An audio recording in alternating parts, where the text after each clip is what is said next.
we wanted to see a Kalea, right, to come out to provide a little more oomph to that Violet Requiem, but kind of getting the same answer with the shifting skies maybe, and not missing out on many spatial migrations. If you ask me, yes, Colleen and Kistler and Merlin played an absolute crazy game, but if it wasn't for Shiro to try and like really it felt like he was rage baiting them in the game, right? If you ask me, with those spatial migrations. Look at this. How are you able to do this and walk away alive? This has got to be criminal, to be honest. That's got to be criminal at that point. You can't get away with that. That's completely rage baiting Stamina Esports, and I think knowing their players and how they've performed in the past before, you know they probably overheated and lost, you know, short-circuited in their head. Yeah, I think once you start getting beat by a Rome Exborg, you're like, wait, what are we doing here? What is going on right now? Merlin, I could get behind this one. A well-deserved MVP with a surprise pick that none of us expected. Picks up the Radiant Armor, has a little bit of damage with the War Axe as well, because we did see him still getting kills, still getting assists, and still outputting great damage. Well, you know what? We were talking about Tamal before for Night Horde. But hey, man, seems like Merlin's the new meta. Merlin meta. The one player switch just changed it all for them. I mean, yeah. and it worked out great. And the fact is that they did have Tamal in game one. I mean, it might not be the last we see him, but it shows that Night Horde has a lot of versatility, not only in terms of hero picks, gameplay, but also in what players they want to use on the field. Yeah, well, congratulations to Night Horde. Now we see that maybe Tamal wasn't the answer, but we expect to see more performances from both roamers. I'm excited, but yeah, players 1, coach 0 for now. For now. Well, we still have another team that's going to be playing later today without a coach, so we'll see if they can 2-0 that, hopefully, right? At least that's what Ashley's hoping. Us on this side of the desk are unbiased. I'm biased though. I'm just kidding, guys. I'm rooting for everybody. No, it's okay. We'll give you that one because I mean, technically, you are a guest here on the desk, but also you are playing for their team. So hey, be all as biased as you want to be, but make sure you are similarly biased in the draft as well. You got to give us your opinions to see kind of, you know, maybe expose Vendetta a little bit more or not. That's up to you, but we'll try and get it out. We'll try and get it out. We'll dig. I'm PR train. Come on. It's day one. Stay one. Come on. Stay one. So with that, Night Horde moves forward. Do we think it was just kind of they had a good day? Do we think this is something we could see a lot more of from Night Horde? How do we feel about them after this win today? Well, it was the first series of the whole tournament, you know. I think this goes for any team. This is just the first day, whether they have like a little blunder or they just have a rough start. There's a long way to go. This is not like round robin. You're not gonna get kicked out from one loss. There's a lot of space for improvement. Fair enough. And then Kronos, as far as stamina, is it the same exact thing? Is there some things they need to adjust here coming into tomorrow? A lot more. Yeah, they definitely need to adjust a lot more, if you ask me. Firstly, even though they okay, forget game number 2 and game number 3, right? If we're talking about Stamina Esports, of course, it was horrendous if you ask me, game number 2 and game number 3, especially after the draft. Merlin kind of being the game changer, both the games with Jawhead, with the Exborg. Out-of-pocket picks. All right, you need to be prepared for that, but if we don't read too much into the opposition and read only into the gameplay of Stamina Esports, look at game number 1. They were utterly dominating in that game, but still not able to end clean. That should have been less than 15 minutes, right? That game should have been over in less than 15 minutes, but it went more than double. That means they threw a couple more times, gave at least 2 Lords away, or even if they picked up the 2 Lords, they weren't able to completely finish the game, not knowing how to get the push in the final third, right? I mean, you're already down the halfway line. You need to reach the end zone. You need to find a way to rush it down on the final third. So if you're not able to do that, you're not really coming out with a lot of victories. That's one thing for sure. And another thing is, don't overheat. It felt like they just overheated from after the game number 1. 27 minutes in, they got, it felt like Nighthorde kind of worn them down. And game number 2, game number 3, I mean, I wish we could take a look at their comps because it felt like they were not on the same page 100% game number 2. And game number 3 was just, you could tell they were tilted with that Guinevere, especially that Guinevere is just ultimate rage bait. I think overall, after game 1, a lot of us just expected this to be a sweep the way that Stamina was playing. And I think not only did Nighthorde catch us off guard, but it caught Stamina off guard. After losing game 1, I just felt like momentum was lost. Because it's not like the drafts were horrible for Stamina in game 2 or game 3. Game 3 was definitely winnable. Something just wasn't clicking there, right? I think Nighthorde just, they smelled blood in the water, they hit the gas, and it was like, all right, we're just going to be aggressive. We're just going to get in their face. And that Stamina just wasn't able to handle it. They kind of lost composure after game 2. So I don't think it's completely exactly a skill issue. It could exactly just be a composure. Let's get it together. Let's keep things going. Kind of like what we saw in game 1. Yeah, I feel like the Nighthorde's motto should be expect the unexpected, you know, because I know for sure we were all a little off guard with everything, but this is definitely not the end for Stamina. They should take this as a reminder to improve and to, you know, wake up for tomorrow. Well, waking up tomorrow on the right side of the bed, that's what they need to do, not start off on the wrong foot. Because, hey man, I'm again, kind of after game number 1, I said maybe first series, probably 3 games, right, before we started looking at the schedule. I did say that, but then after game number 1, it's like, all 3 of us like, hey, Nighthorde needs to pack up, because if this is how they're playing, no chance they're going to stay alive in this competition any long. But hey, talk about proving us wrong, because Nighthorde definitely can hang with Merlin just showing up in a different fashion. But then again, it's kind of, I would say, more than praising Nighthorde, correct me if I'm wrong or add to it, guys, not very disappointed, a little disappointed in the way Stamina is. A little disappointed. They had the hype going around them. Of course, they have some key marquee players in the entire tournament. Just not able to show results. I mean, the players that we now look at as some of the best players in NA used to be the players that, you know, would have these bad days, that would not be able to perform right, or have moments where it's like, ooh, what happened there? We know you have it in you, but it's time to pick it up and like get it together, right? So I think Dez does have that in him, because I think a lot of our focus has been on Dez on the team. We saw some great moments from him in game 1, in game 2, even when they were losing. He was able to go toe-to-toe with Shiro. And overall, I think a lot of us were just kind of surprised by how well Nighthorde did. And I think Stamina in general was also probably surprised. I think they came in today possibly thinking this wasn't going to be a super difficult game for them. And you win, you learn, you lose, you learn. We come into tomorrow, and yeah, it's a different game. There's still a lot of days left here. I do want to see some more, but don't get me wrong, game 1, Nighthorde also had to, like, game 1 was sloppy, I think, on both sides. There were some mistakes made from both sides. I think Nighthorde just picked up the pieces better in game 2 and 3. They were really able to, like, okay, let's tighten up, guys. The way we played in game 1 wasn't that great. Let's fix things. And they did. They played clean.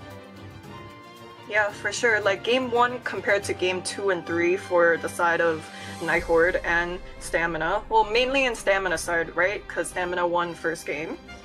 It was just a completely different gameplay that I was seeing, you know? First game, I was like, alright, give the MVP to Suyu, give the MVP to Gata, and the Major's doing so well. And then after that, the second and third game was a little bit concerning. But nonetheless, I do believe that the boys could improve and could repeat what happened in game 1 in the next following days. Well, I think, Kronos? Well, go ahead. No, you. I was just gonna brush off all the negativity and whatever happened, and we'll talk about tomorrow. That comes in tomorrow. Just let it slide. Match 1 is over. Stamina Esports got unlucky, underprepared, overheating. A lot of things we can say, of course, but hey, for Nighthorde, well played. Honestly, it was super exciting, and I'm looking forward to their game tomorrow. Because if that's what they're bringing to the table, hey man, I mean, might as well grab a bag of popcorn and sit back and watch, because their games are entertaining, if I may say. Not in terms of the picks that they go with, but what they're showing in terms of their decision making in the game. And I definitely want to see more Guinevere come out of Shiro for sure. But I'm excited to see who the did we even take a look at the MVP? We did. We did. I'm about to say, goldfish memory. We got the MVP, but are we gonna get an interview? That's the question. Ooh. We are actually not going to be doing an interview. Sadly. Why you gotta be the party pooper, right? Ashley's I know, scaring right? them away. They're all nervous around Ashley right now. They heard that she was doing the interview, and they were like, you know. Come on, they all know me. boys. Come on. And yeah. So it looks like we're gonna be. I guess we can skip the whole waiting for an interview and just talk about the next game, the next series, and how we think it's gonna go. Kronos. All right, I'll pull up with the next series of the game. Wait, hold on. I'm getting a bit confused, guys. I forgot what the next series is gonna be. Just kidding. I have it right in front of me. Of course, next series will look because I couldn't remember. No, the next series is I would say looking forward to it, because we want to see how dominating the team can be. I don't want to be biased, but I don't think we should be biased. Of course, we're unbiased as casters here. But Leon, not a lot of info about them as a team when it comes to being a unit, a new kind of team that's entered into the AMER circuit. They, with this lineup that they have been there for a while in of course, the southern region, or rather even in the Mexican region, I could say. But there are some players that are worthy of highlighting if you're looking at Leon. But before we look into that, right? Before we look into that, this is what I'm talking about. For those who cannot visualize, of course, you can see Stamina Esports 1, Night Horde 2. That's the first BO3 we had for the day. The next matchup going to be Leon versus Alpha 7 North. I don't know, Trex, are you jumping on the bandwagon? Are you on the hype train for Alpha 7 North? Am I on the hype train? I mean, obviously, whether anyone wants to deny it or not, Alpha 7 is the favorite. Am I on the hype train of them? I mean, I support all American teams. I think they're going to be a great team. I think they're the team to beat for a lot. There are a couple teams, though. There are a couple teams, though, that I am watching right now, and we'll get to those teams later. This guy is lying, by the way. He was hyping up Alpha 7 like crazy, and he wants to be all humble about it. The other day. See? With who? The other day. Did you not look at Trex's story? It was just all Alpha 7, Alpha 7. But I also dropped another team. I also talked about another team after that. Yeah, which wasn't Vendetta. Which wasn't Vendetta. I know, right? I know, right? You can't get away, Trex. You can't get away with it. Not this time. No, actually, we got you. Always We got you red-handed. Never forgets. I mean, but one thing for sure, jokes aside, Alpha 7, they have the hype around them for a reason, right? They have the hype around them for a reason. It's not just the players, it's also the organization as a whole. Alpha 7 have been a dominating team in multiple esports and in MLBB in the South, right? They have been dominating for a long time, and now branching out to the North, acquired a roster of what some would call monstrous, if I may say so. A lot of experience in that lineup, a lot of how do I say this? How do I put this in a nice way, Ashley? A lot of veteran players. There you go, veteran players. No, I'm not exactly what I'm looking for, but some big boys. Marquee players, right? You know that if you take some of these names, you can instantly correlate with America, right? You can already instantly Ashley's tired of us glazing Alpha 7. No. Go ahead. Just wait until it's my segment next game, next series. Heard. But as you being a player, I mean, would you at least say that this is the team to beat, right? Like, is this the team on most other teams' eyes? Like, okay, we need to get past them if we want to win this thing. Yep, for sure. I do believe that Alpha 7 is a very high chance of reaching the grand final. But you know, there are some contenders. And one of those first contenders is going to be Leon. Let's take a look at the roster, Kronos. Yeah, Leon is a stack lineup as well. Hayase going to be playing the EXP laner this time. Sinner Jun in the jungle. We got POV in the mid lane. Lionheart, of course, in the gold. And Raquel here rocking that roam position. I'm surprised a little bit because I expected Bernoulli to take the EXP lane role here in the first game, especially being kind of more experienced out of the two. And knowing that he's definitely going to be a linchpin for this team and how they can revolve around him, especially in these neutral objectives. I kind of had my eye out for him, if you ask me, for Team Leon as one of the star players. But hey, if you want to check all that out, make sure you follow our socials, MLBB Esports. But yes, with this lineup, I think now maybe eyes on POV to try and control the game as much as possible. After that, it's going to be Alpha 7, and I feel like it would only be natural if we had Ashley announce the players in Alpha 7. Go. So we have Nats, Best Player 1, Cold World, Zia, and Shark. There are no names in here that I'm unfamiliar with, you know? And I mean, Trex wants me to say it, so I'll say it. These are the top dogs as of 2 years ago. You know, these are faces that are recently coming back to the scene, and we'll see if, you know, they're still in play. I would say this though, these aren't yes, these are, you know, this is what a lot of people would call like the Avengers Assemble, but it's not completely, you know? I mean, Nats wasn't part of the championship team last time. Like, this is also kind of a gathering of what was left over after the Great Fall, you know? Like, this is, and there are still some great players on other teams, gold medalists that have won NACT in their past on other teams. Are most of the viewers thinking this is the team? Would we say statistically this is the team?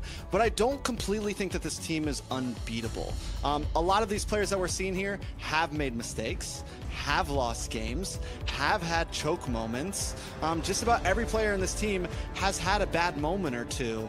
Cole World is not a player that a year or two ago we would have said, oh, he's the best. You know what I'm saying? He's a great player, but no one would have ever said, this is the best we've ever seen. Best player wasn't always the best jungler. You know, like Shark, yes. Shark has Zia. They have some veterancy behind them. But the other three still, in my eyes, have a lot to prove. Best player, Nats. Nats is great. He came from MPL Philippines, and when he came here, he wasn't exactly the best EXP laner in NA. So I still do think that there's still some stuff to see from some of these players, and they have a lot to prove. Do I think they're the favorites? Yes. But is there still a lot to prove for them in terms of can they go the distance? Let's see how it goes.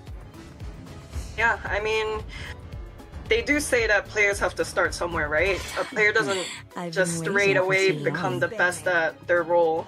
You know, it takes time and takes experience, and that is something that these boys have, time and experience. I mean, it's all this talk. We got to make sure they kind of translate that in the game, because look at that. Trex already got his hands warmed up for this one. We're going to see Alpha 7 North on the blue side, Leon on the red. Again, naturally, I would assume, or I think that red side has definitely got the advantage with Sir Rose coaching for drafting for them as well, Leon.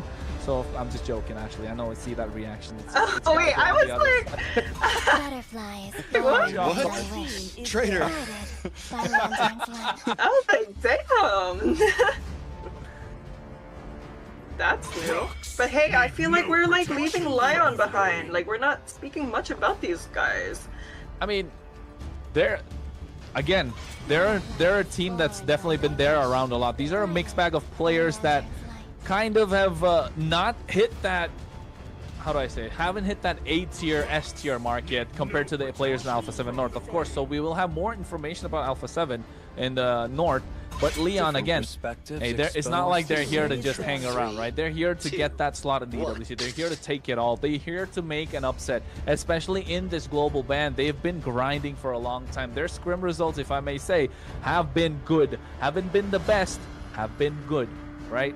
So we can't really say how many games and how much, but I know for a fact that they're here. They do have certain heroes that they prioritize. I would like to see a Phoveus come out from Hayase, of course. I'd like to see the Valentina and the Eve for POV. But then again, all comes down to how they'll revolve around the draft with this global ban being in effect. Yeah, I mean, I am always a fan of the underdog story.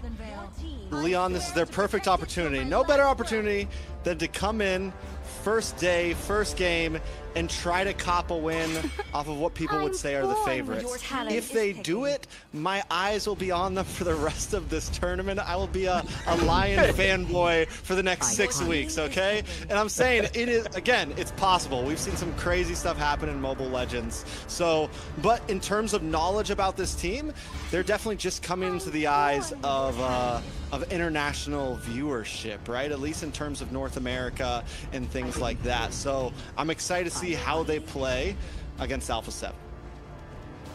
We got the most unloyal fan over here, by the way, switching up every single second on teams. I'm a fan of everybody, man. I'm a fan of everybody.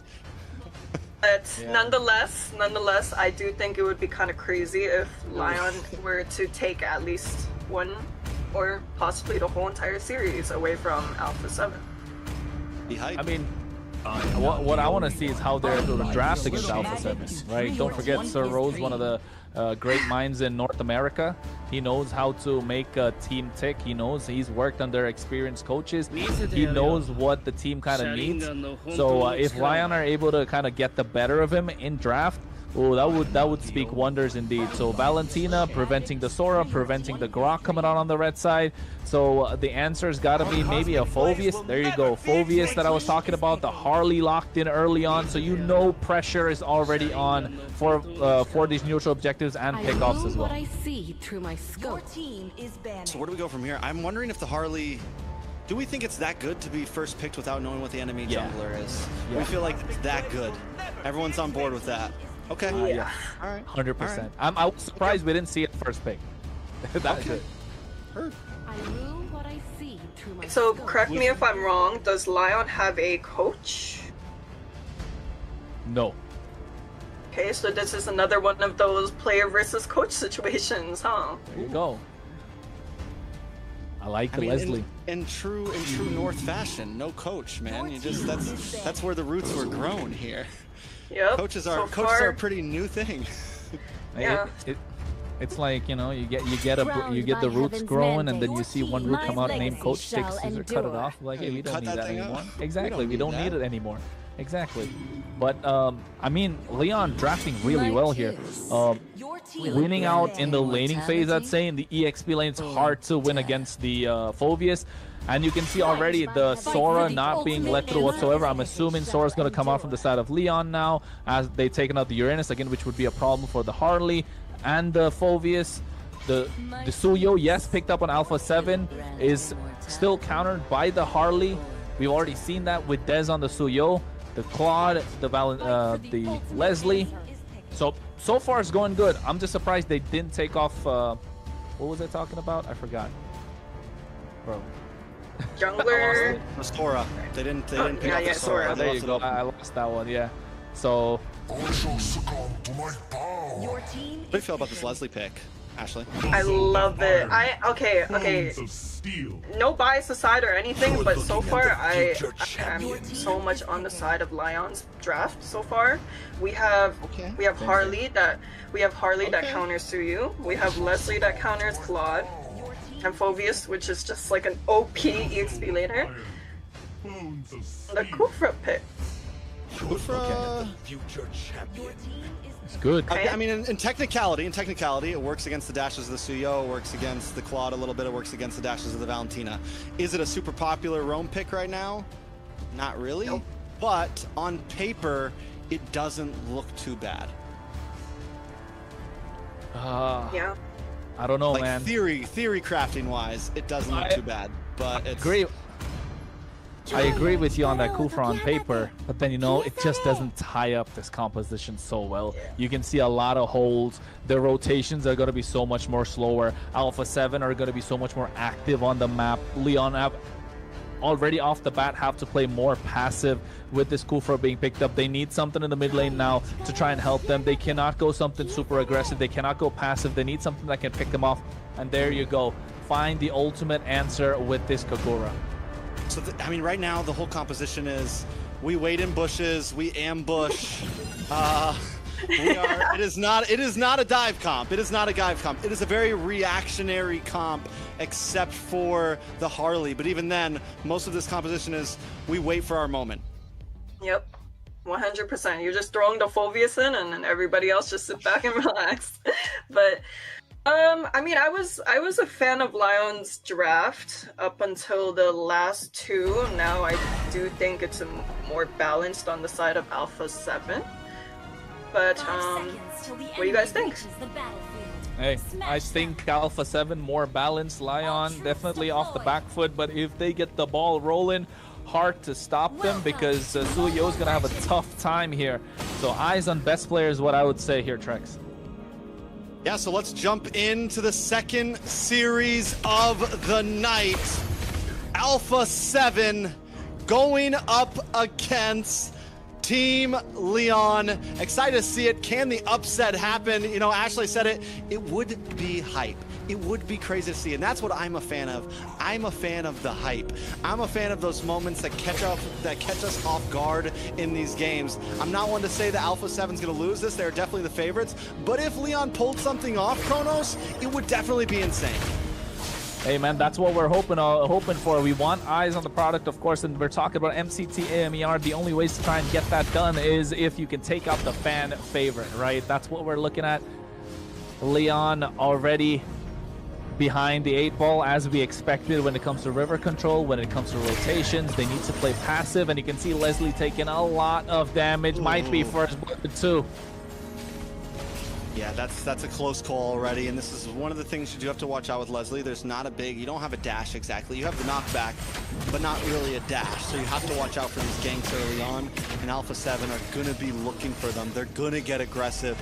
They're a team, you got Shark, one of the most aggressive roamers in North America that just wants to be in your face, wants to make plays happen. Especially, this is a team that if they think they're better than you, they're gonna try to rub it in your face. So can Lion take advantage of that?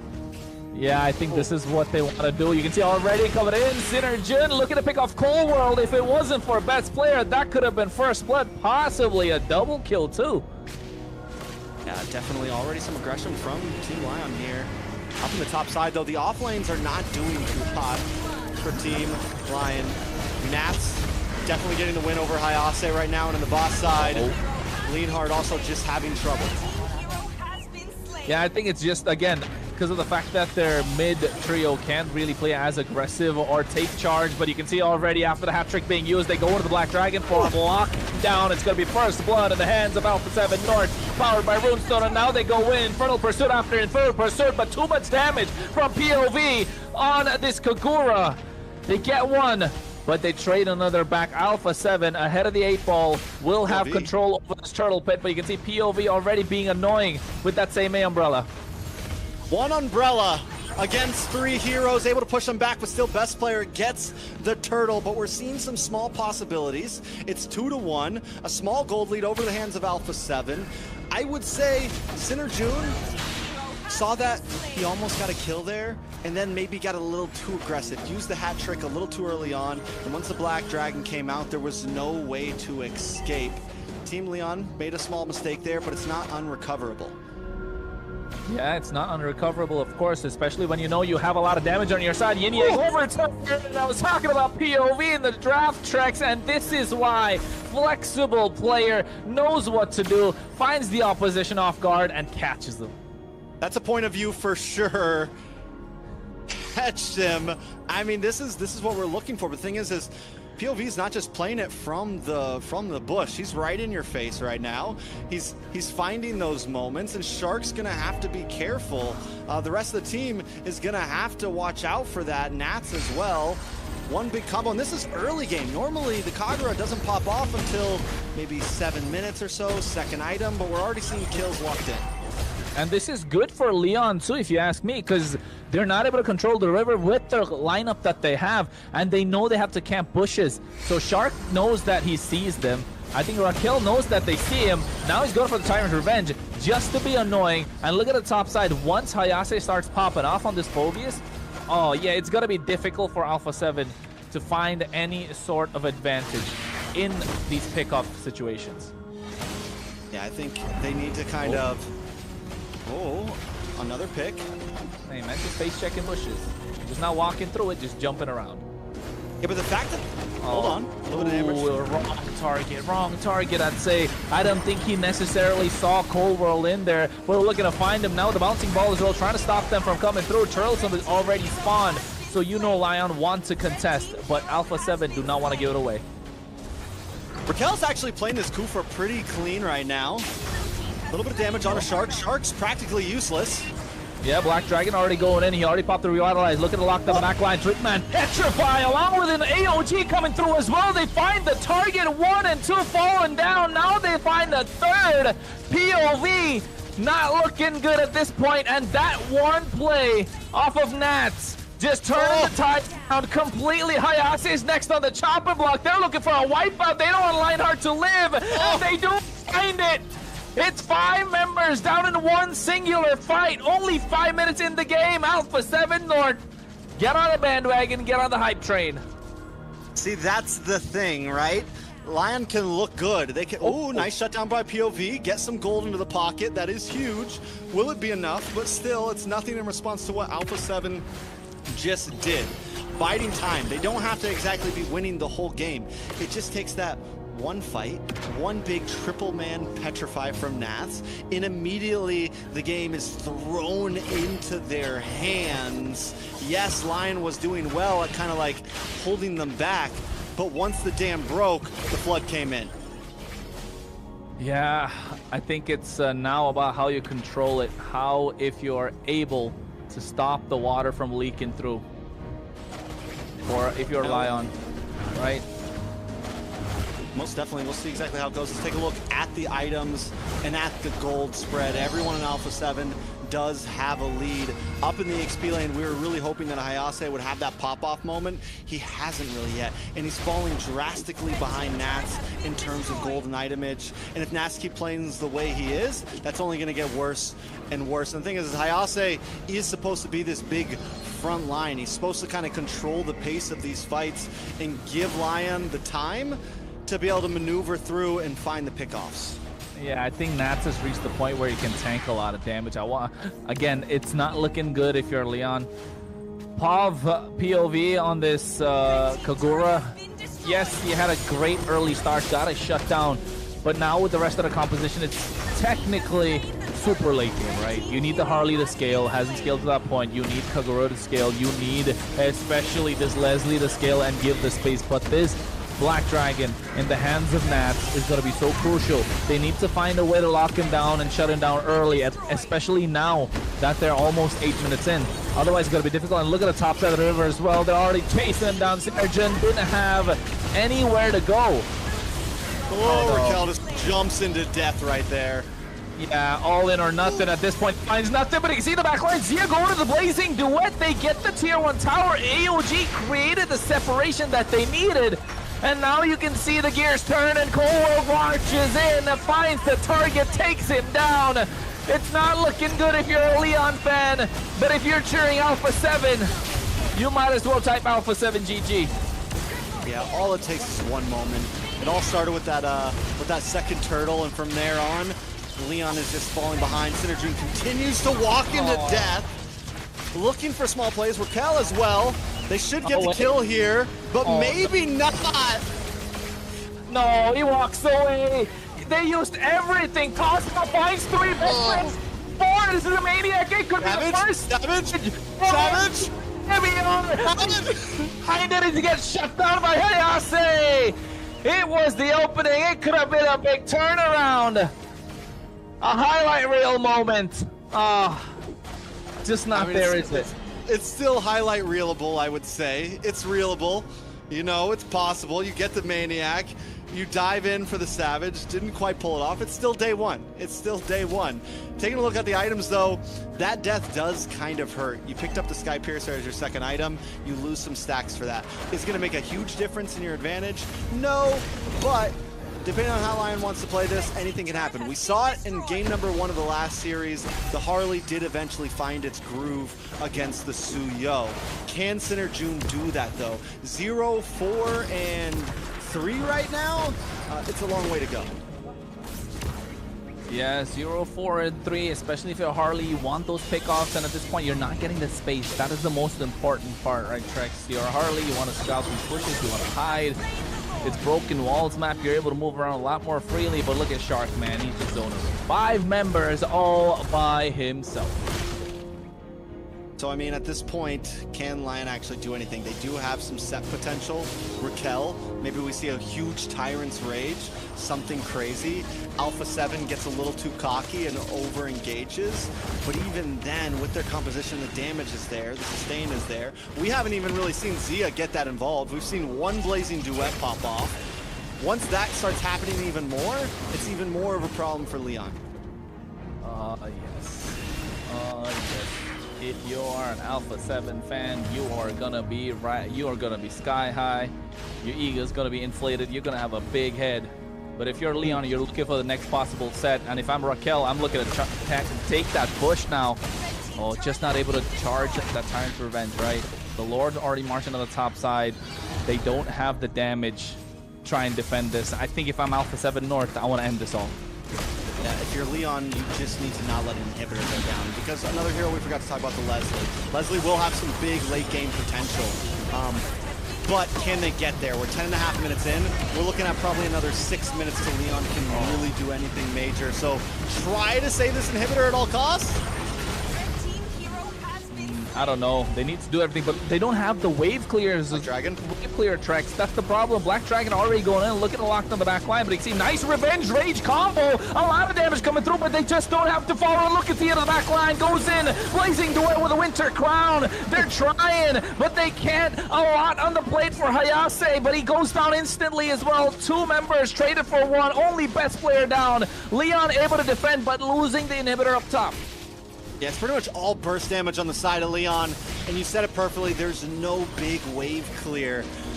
There's nothing to deal with that Lord, and we saw Lienhard get some good shots off, able to bring people down to about 10%, same thing with POV, but no secured kills. Best player does eventually drop, but after losing Inhibitor, after losing half of your mid-tier as well, it's looking risky. Luckily for Leon, Lord does pop up on top side.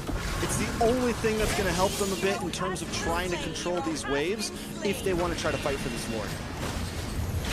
I mean, that is a blessing in disguise, but they need to find some sort of peel, right? They don't really have that kind of peel that they need. They have a massive engage. If they can pull off a one combo, it can work out. But wait, Sinner June finding the target is going to be Zia, but they find and trade back.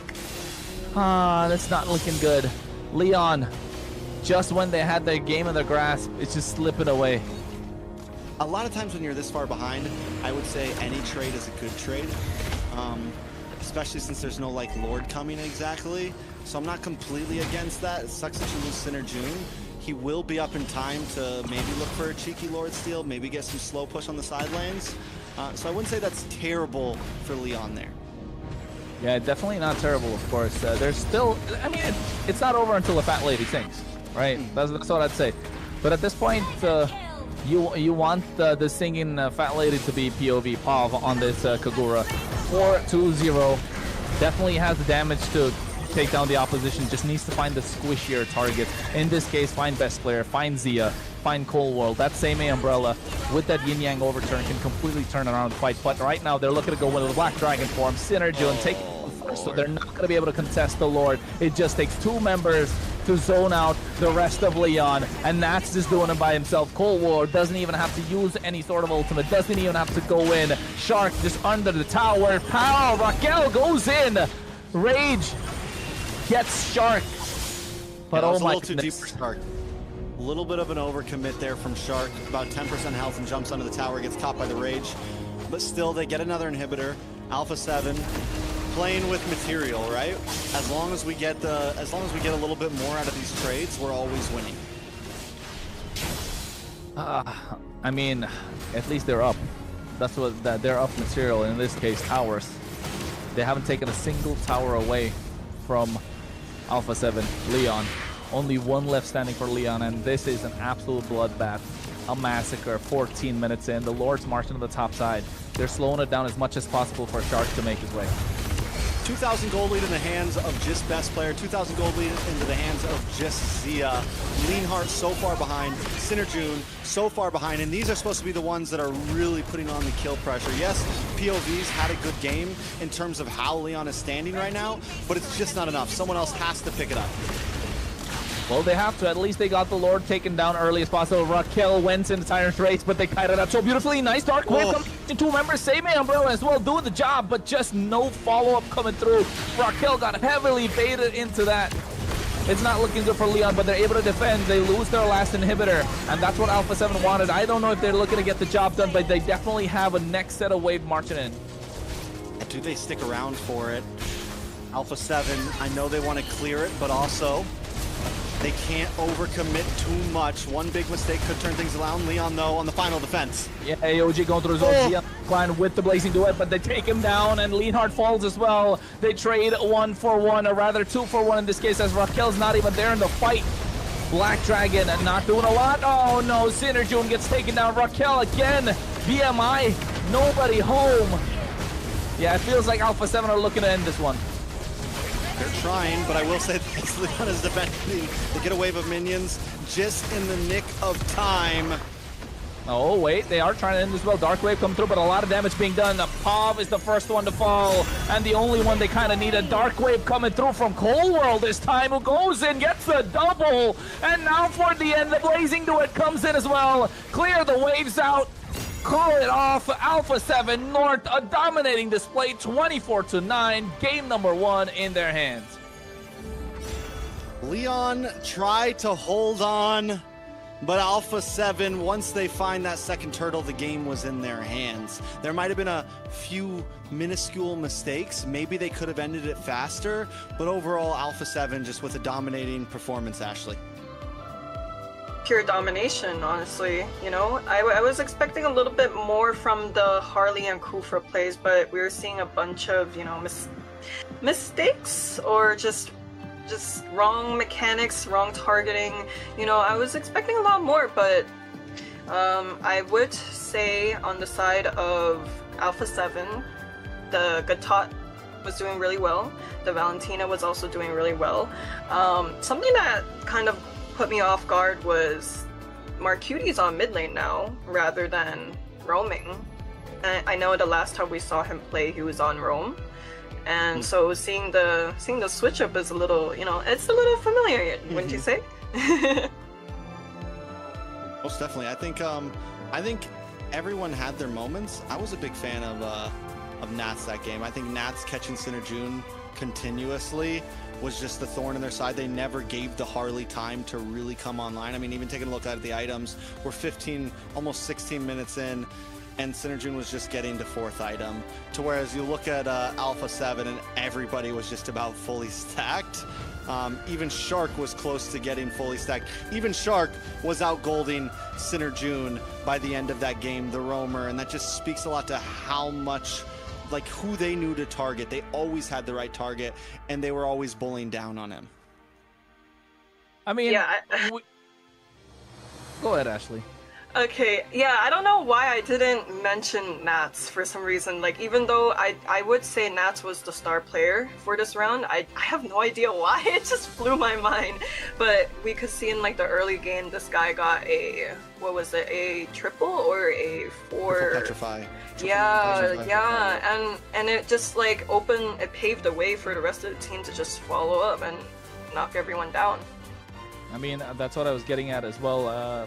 It's not like Leon had a terrible early start. They did really hold their own for about 2-3 minutes. First turtle really went okay. It wasn't bad. They were able to get a good position around the second turtle, you could see, but then this is where it went all wrong. That 3-man Petrify in that second turtle fight. just able to zone away the right targets, not just anyone, but the right targets. Such an immobile lineup with the Leslie. Yeah, Kagura has mobility, but once that's used off to pick up the back line, you don't really have anything. And Sinner June, once the hat trick is done, you're kind of left alone in no man's land. Same thing with the Kufra, same thing with the Fovea. So I would say a bit of an immobile lineup, really getting caught off guard with the right Black Dragon, with the right Petrify. Yeah, definitely Nats for me would be MVP. Best player, try to get a Savage. I mean, that's another side of a story. We can really... A lot of things happened in this game, but it felt like it was expected. Yeah, I will say this. I don't think any of that lead could have really happened without Nats there. Even in the very beginning when Sinner June was kind of bullying Alpha 7 for the first 2 minutes, it took that first big Black Dragon to get the pick. But Shark does secure the MVP with 19 assists. I mean, just completely part of almost every single fight.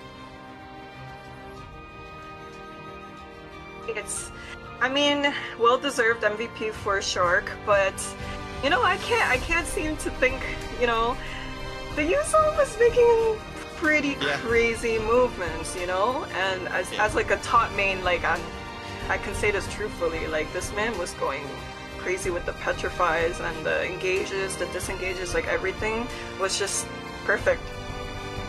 Hey man, this guy came back after was a long break. People thought he wouldn't even be playing. I don't think anyone even kind of knew he was in the lineup until very recently. He just walks in, waltzes in his first game, picks up an MVP. I don't know. What do you got to say about that, Trex? Is he on a different level? Is he able to read the game better on a macro perspective? Is it the experience that's coming into play? Is it all of that combined into one? Is it the intimidation, the mind games? I don't know what it is. It's all because he went back to his roots. He's no longer Super Shark. He got rid of the super from his name, and he's just back to being Shark. Keep it simple, one syllable. That's how you get wins. One syllable, huh? So what would that make me? Lays? You're Ash. Lays? No, Ash. That's true, Ash. that's true. That's the safer. Who knows, who knows, who knows. But yeah, wonderful performance from all of them, actually. You can see how the past couple months has, you know, pulled off for them. You can see all the synergy coming together, and, you know, we have to see what Lion has in store for us. Can they come back in game 2? Can they come back in game 2? Can they do something? Are you asking me? Anybody. Somebody out there. Of course. Of course. Hey, I mean, let the audience decide that, right? Hey, we've seen reverse sweeps, man. We've seen reverse sweeps. Don't forget that. We've seen reverse sweeps all across the board. Don't get the broom in too early. It's true. That's we've seen some crazy things happen, and in the north here. I will say this. You know, you mentioned that in the beginning of the game they did do well. There were some things that I wanted to point out before the big 3-man Petrify happened and Leon just kind of got torn apart. They did a good job in terms of stopping Shark from getting too aggressive. Shark kept trying to come in, and instead of Leon exactly just like letting it happen or trying to push back, they waited for those moments, and then they would knock him up with the Kufra, things like that. So they were doing a good job of kind of stiff-arming Alpha 7. I think a lot of this is going to come down to how do they approach these turtle fights, because those are the moments that Alpha 7 are really going to... That's when everyone's together, right? That's when it's 4-5 versus 4-5. And if you take a big loss there, there's no coming back. Like, if Alpha 7 gets a huge lead on them in the first couple minutes, at that point, it's just a steamroll. Yeah, and I need to give props to the Kufra player, honestly, because even though we saw some missed plays, this guy was trying hard to set, you know? He was the front line pride and joy of that team, okay? There were some times when he was landing I think it was like a 4-man set, but yeah. Regardless, I could see like the vision that he was presenting, and honestly, if he can just, you know, do better next game, I can see the potential for them to reverse sweep. I mean, yes, we're talking about reverse sweeps. We're talking about how everything went down for Leon. But the one thing that I would like to kind of look at for Alpha 7 is there, even though they kind of let loose in the early game, they did play aggressive. Leon got back control. The one thing that Alpha 7 are so good at is punishing the opposition, right? And they know how to snowball a game out of control from that one mistake. I mean, we all saw it. It literally was just one mistake in that game. And that one mistake, I mean, apart from the draft, of course, it was that one mistake that kind of completely turned the game in its head. And Leon just didn't have any sort of way to make a comeback possible. And then again, looking at the draft as well for Leon, they drafted individually to win the laning phase. Yes, they had the focus to trying to win the entire team fights when it comes to neutral objectives, but the Black Dragon it just completely countered the entire back line, and the Kufra couldn't really do anything. So that linchpin that they kind of needed with Raquel in the roam position just did not work out for them. So maybe if they had a different roam, it could have been a different game. So, well, this is where things get interesting. Teams are going to have to pick different roams. Teams are going to have to pick different picks. There's no more Suyo for best player. There's no more Black Dragon for Nats. Can Leon take advantage of this, right? They also have blue side, so they get first pick and a new set of picks, essentially. So if there was any time to have an advantage, I do think it's in Leon's hands now, at least in terms of draft. Yeah, what I find interesting about just being behind the screen and like watching these drafts happen real time is you don't see any like real similarity between each team's drafting. Like I feel like so far, at least so far, these teams have been having different drafts, different bans, you know, all these different picks. So yeah. There's not like a decisive meta chosen yet on like, this is what you ban. And I feel like that happens a lot, especially in the beginning of events as we move in. I think as we move towards closer to the end and we get back and we get into like playoffs and things like that, there will probably be some more definition to a lot of this. But there's always going to be your teams that's like, this is the way we play, this is the way we do things. And it is true, it is an interesting thing to kind of see how each team approaches. We just don't want to play against this. We don't care what anyone else says, but this is what we're always going to ban, or this is what we're always going to pick.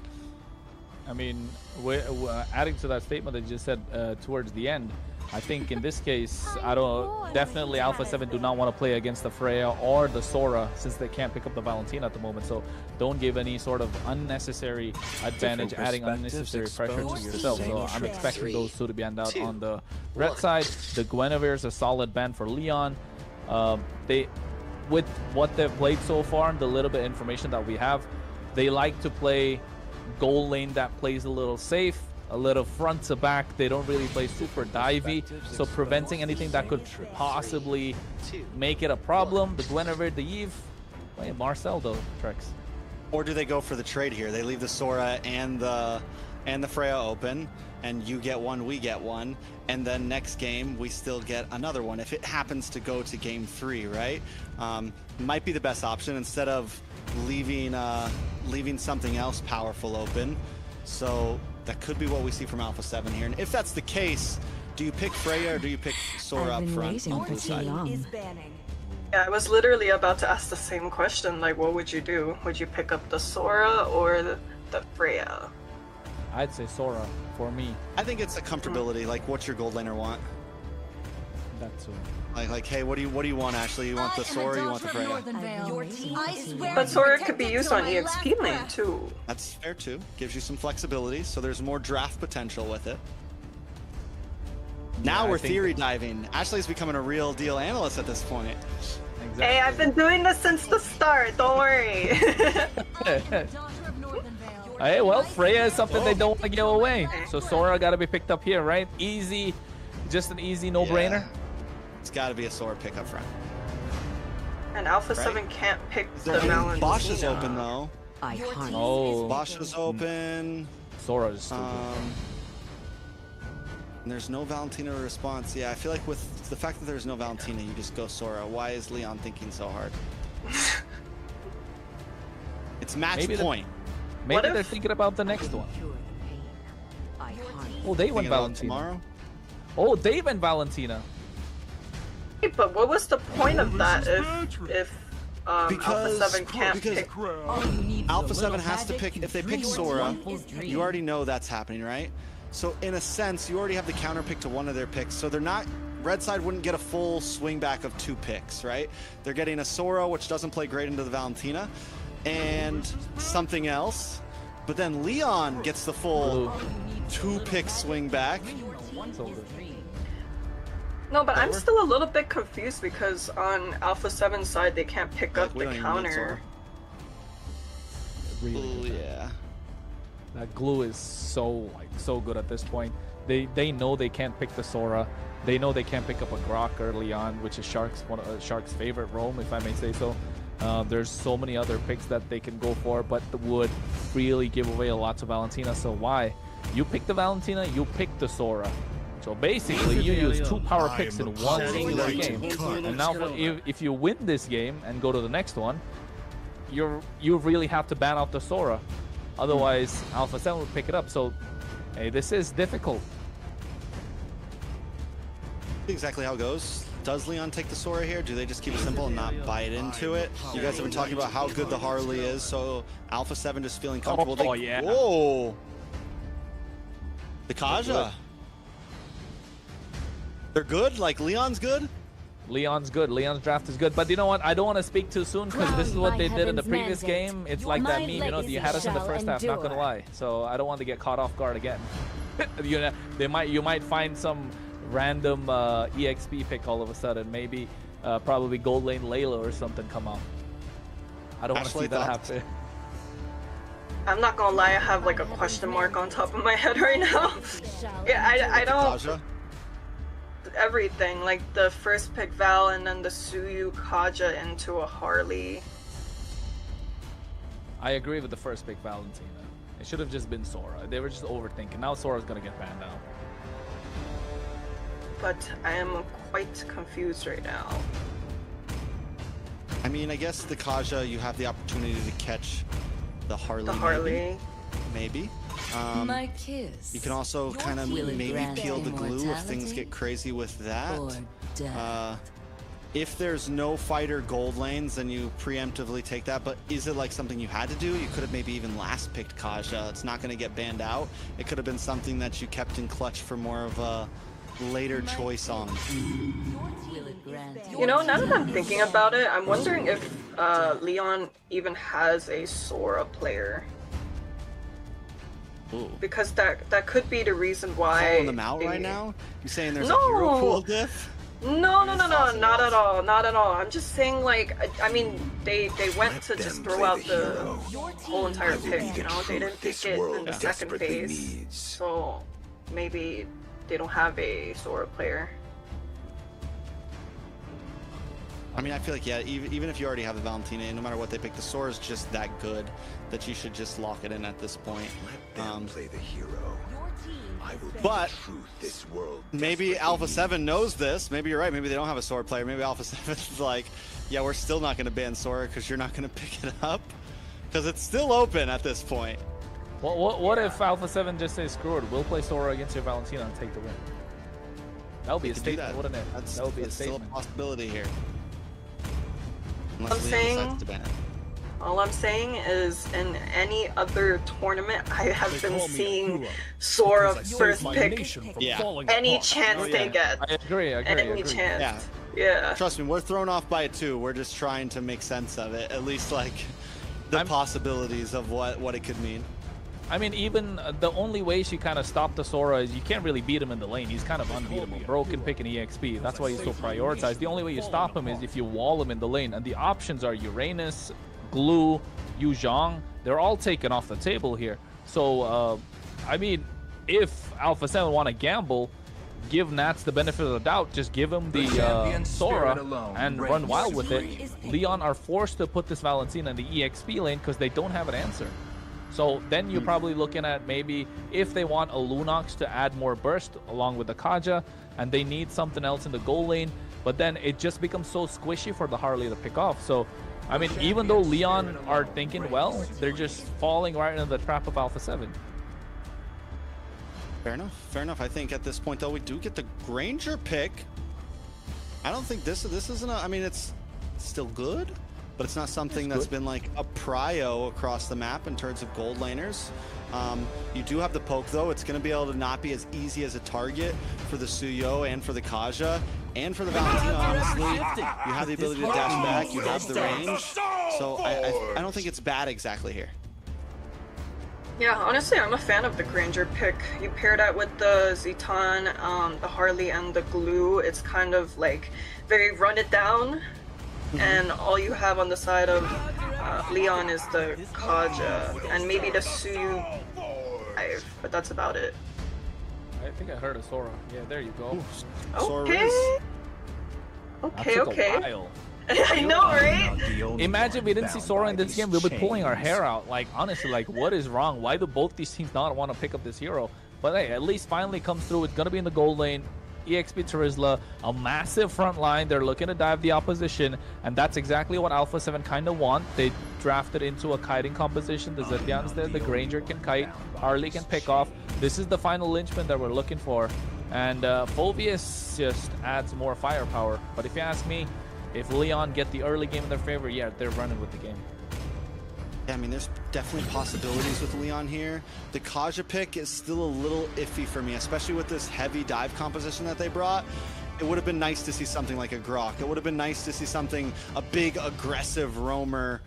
It's going to be hard, I think, for Raquel to make plays happen exactly. Hopefully the Terizla can make up for that. Hopefully the rest of the team can also make up for that. Any final thoughts, Ashley? I think it's going to be a very hard game for the Kaja to pick anybody off. We have a Phoveus to just basically knock him up. We have a Zeton passive and a Glue to stop the front lines. This is going to be a very tough game for the side of Leon. Yeah, well, let's see if we can pull it off. Kronos takes it in the game. Yeah, well, ladies and gentlemen, it is time to see if we're going to get a 2-0 from Alpha 7 North, of course, or is Leon going to put a stop to this hype train that they have behind them? We're getting ready to go.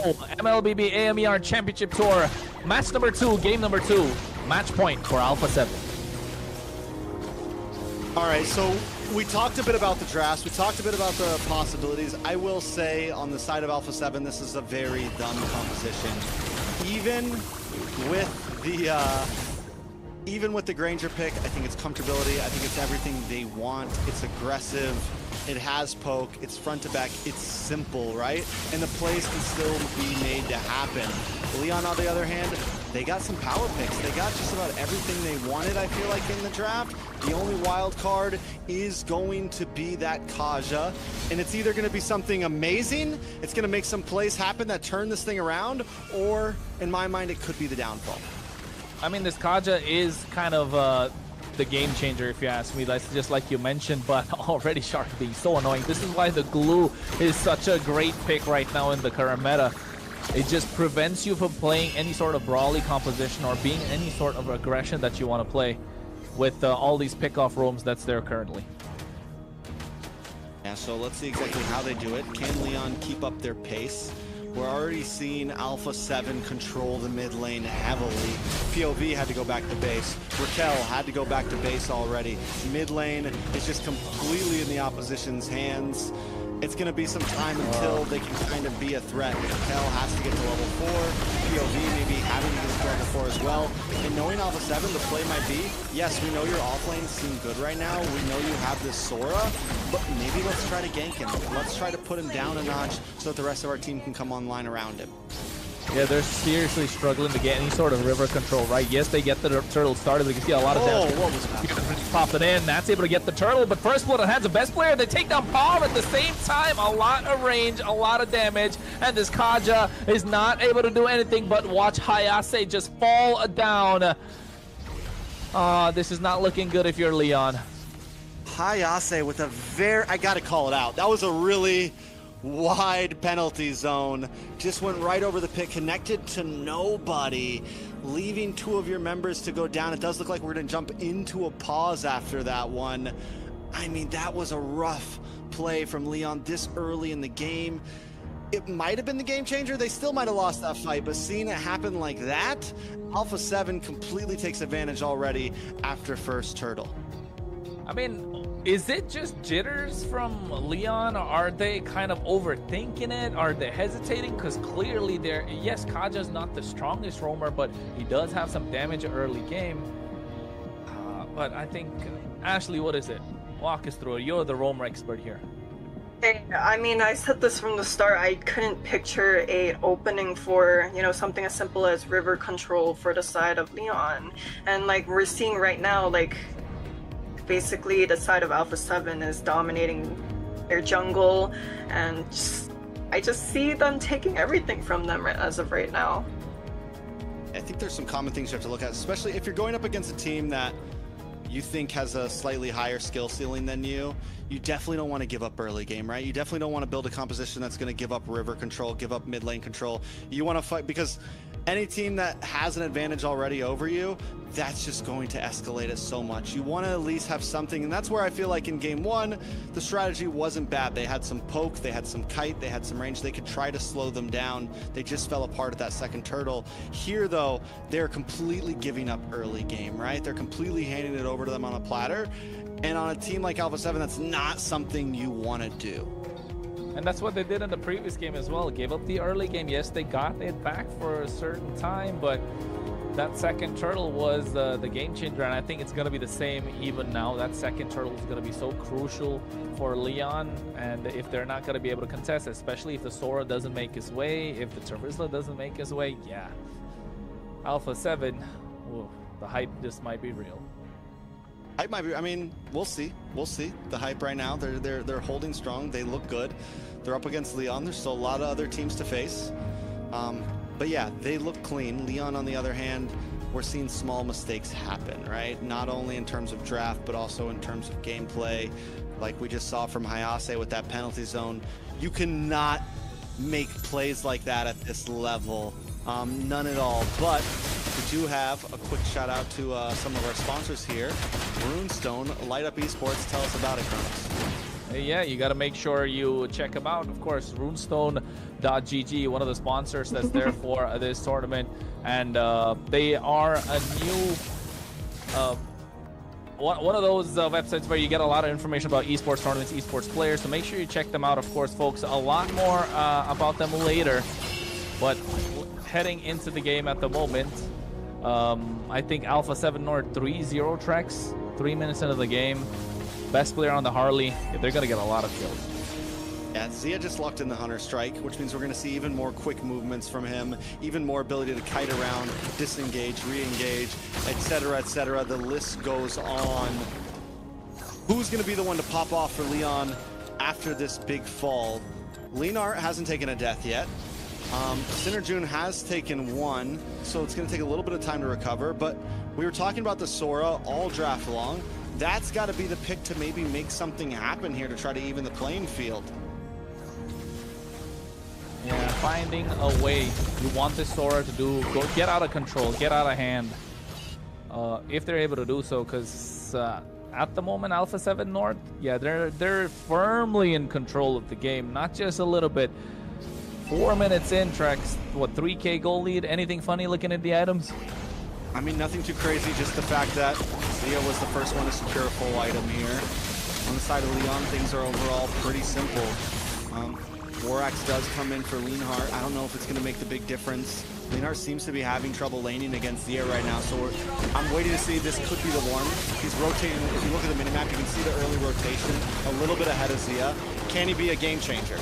Yeah, already Deadly Magic used up. You're seeing Raquel trying to zone them out as well, but at the same time, Hayase is not able to move. That penalty zone is going to be a big game changer. Going to the back line, looking to get that shifting skies as well. But here comes Zia, able to find the snipe, takes down Lionheart.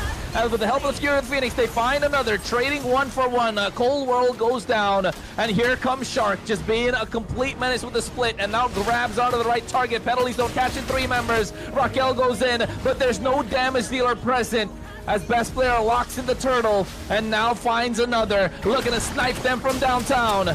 They get another kill in the pocket. This is what we didn't want to see if you're Leon. Everyone falling down like dominoes.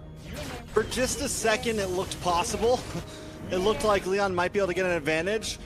They find Cold World, but then Zia immediately gets the kill on the Leonhart, just sitting in the back back, waiting for those free shots. In is able to secure it. And with that, Alpha 7's able to open the door and collapse onto them, get a turtle on top of it. We're 5.5 minutes in, and it's already a 4K gold lead, looking almost identical to game number 1. I don't know about opening no door. They own the door at this point. They're the ones controlling it. They're asking Leon to pay to get through. But hey, they're not able to do anything at this point. Just one kill in their pocket. They have to play completely passive. You can see on the top side, Nats just not allowing the wave to go through whatsoever. Scouting out every single member of Alpha or of Leon for something to be even given away. And now they get the tier 1 on the bot side. Yeah, so what do they do from here? Leon, we do see them trying to get some splish push up on top. They lose the tower on bottom. So at least they are looking for plays across the map, but Alpha 7, they're grouped up, they're ready to go. They've already got a lead. We just need to snowball around the map, get kills, get objectives, and end the game. Well, I mean, if you're Leon, right? If you're Leon, how is this comeback possible? Firstly, I think you again, you've said this, Trex, I've said this before, we have got to say this again, get Leonhardt to go out of control, but here comes the Divine Judgment after the Deadly Magic is used up. The Fury of the Phoenix popped it as well, just to put them in place. They find Sinner June, not the right target. Cold World falls down. Zia comes into the fray. Raquel is down and out, finds himself a double. Does Zia make that 3 right now coming through? Hayase to go down. Nats finding the kill. 4 members down and out. Is there even a way for Leon to make it back now? I mean, I think they had the right idea there. I'm watching the mini-map before that fight right there. Sinner June trying to kind of get this pincer maneuver around the back. But the thing is he engages a little bit too early. I think the goal really should have been is wait for Best Player to come out of bush, wait for him to go back to purple, something, or go back to orange, something like that, and find those little, oh my lord. Even if he did it, he might have not been able to get the kill. He's not gonna be able to 1v1 him right now.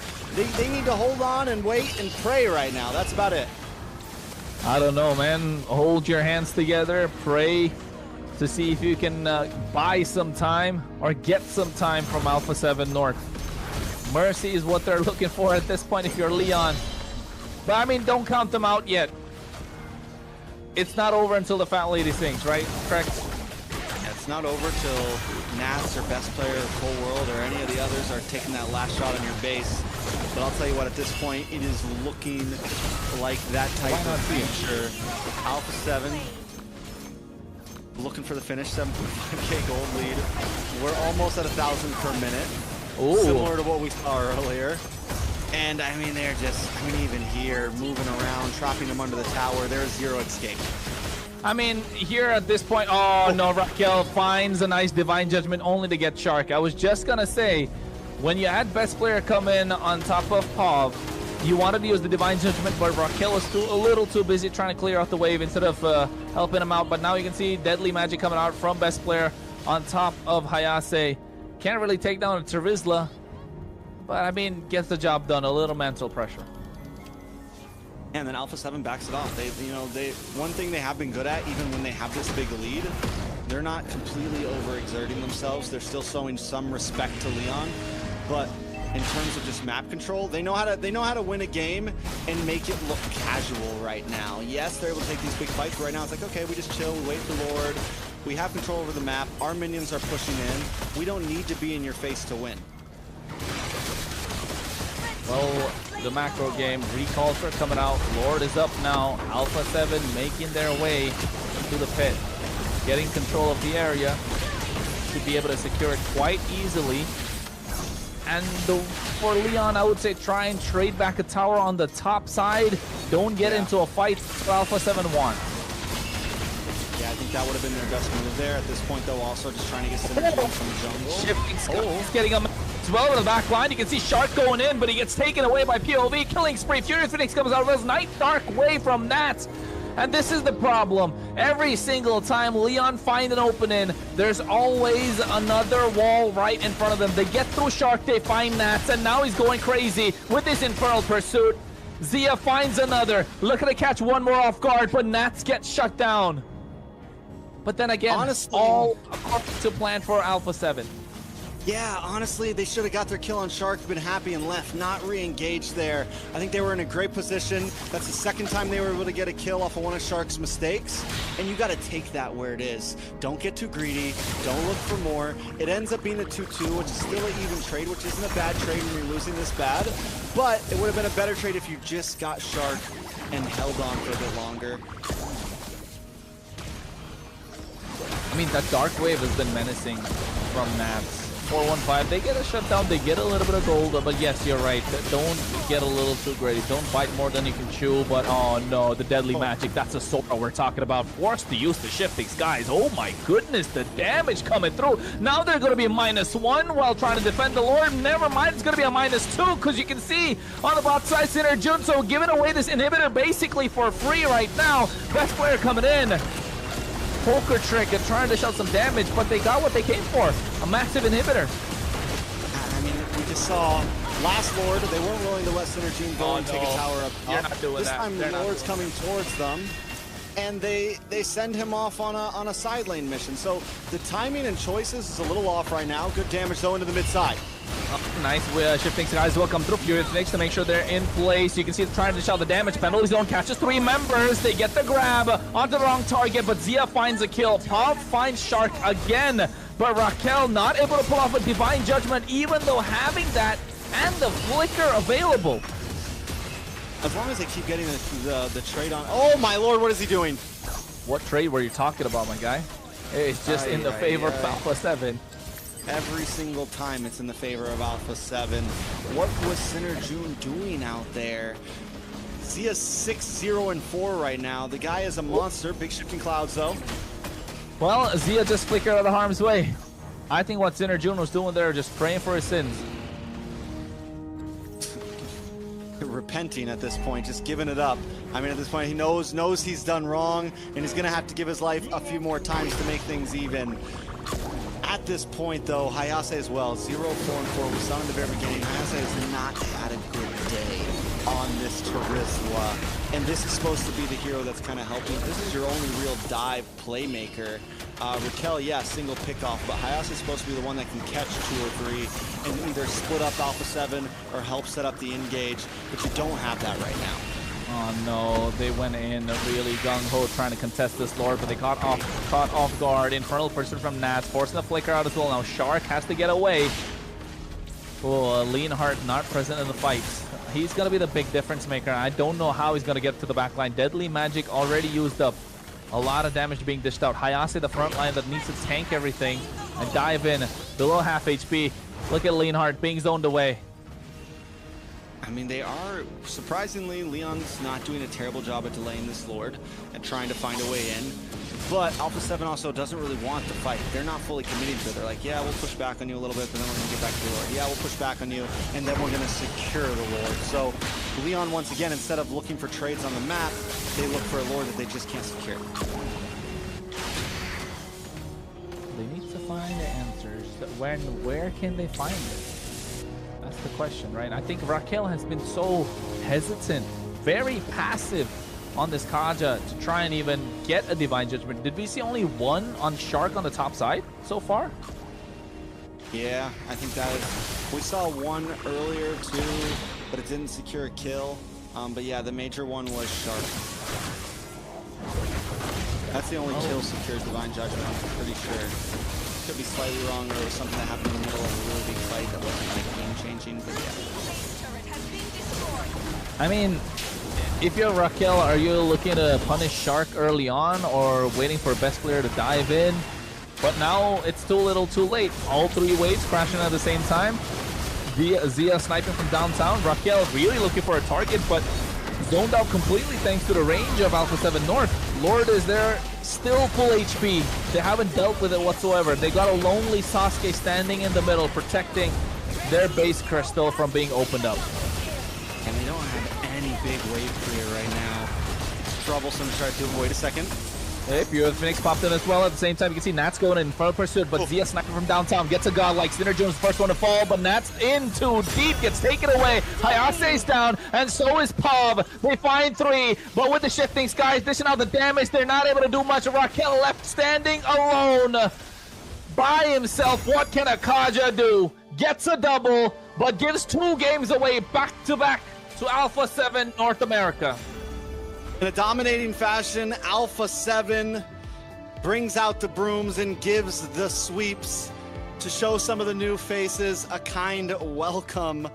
I mean, and just once again, a dominating fashion, even with some of the picks, even with the Sora, even with the Valentina. They were just able to play cleanly. Overall, Alpha 7 just seemed to, it was just another walk in the park for them. Yeah, it was like almost like a chokeout, like, you know what I mean? It was so one-sided from the start, and this was our first sweep of the day. Good performance from Alpha 7. I just wish that things were a little bit different, maybe. You know, I did feel like starting from the draft, it was already kind of expected on how the game was gonna go. I mean, Ashley says it right. It's just the draft, right? We all, the 3 of us were trying to find answers, and we could see a straightforward draft in front of us. I think they just try to overcomplicate things.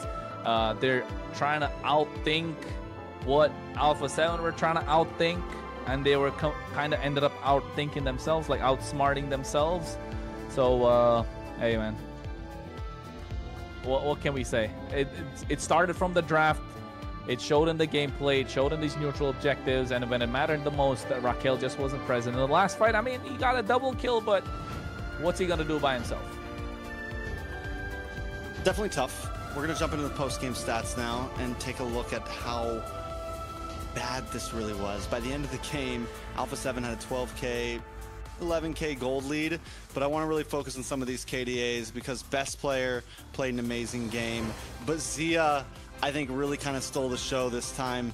Wasn't able to fully show off last game with the Claude. Everyone else kind of stole the light, I feel like, but Zia this time around, from laning phase, was able to completely dominate against Leonhardt, against the Sora, and then coming into game, was just able to start getting snipe shots, always finding the right targets, always keeping good distance. Zia definitely got to show out this game. Yeah, I mean, like I said, I did like the Granger pick from the start. We had a bunch of front lines on the side of Alpha 7 to give peel to Zia, and not only that, Kaja couldn't catch him, like, ever, you know? Kaja couldn't really catch anybody. That was the major problem, Kronos. Hey, Kaja caught a double kill, I'll tell you that. But then again... Hey! I mean, this is the power of Alpha 7, right? As an organization, as a team, they definitely have what it takes to be top in the Americas, not just here in North, but also in the South. They've been there for a long time. They're always favorites no matter where they are. And it goes to show the amount of work that's been put in behind the scenes to allow these players to flourish and only think about the game. And when it comes to the game, yeah, if you're showing off in such a fashion, I mean, kudos to the entire team, Alpha 7 as a whole, and for the players as well. Maybe they, if we're trying to critique them, they could have been a little more disciplined. It could have been maybe 17-0, but then again, they were just out there trying to have some fun, getting back into the game, feeling themselves a little bit, and of course, that's the double kill that Raquel got in the end.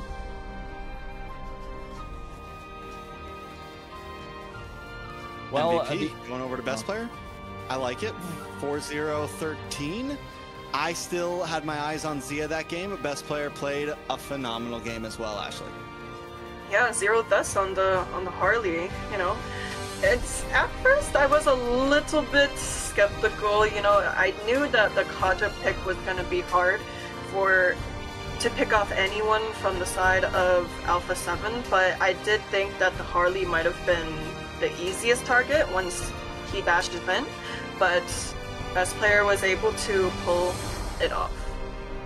I mean, I agree with how best player was able to pull it off, but still, I think Zia definitely would have been my choice of MVP with how he played the goal lane, especially against the Sora in the early game, where Sora kind of gets the better of you once you hit that level 4 power spike, and he did get to the level 4 a little early also, but Zia was even better when he got to level 4, making sure he's able to kite all the damage that's coming through, not being in the center of these team fights, making the rotations at the right time, sniping them down from afar.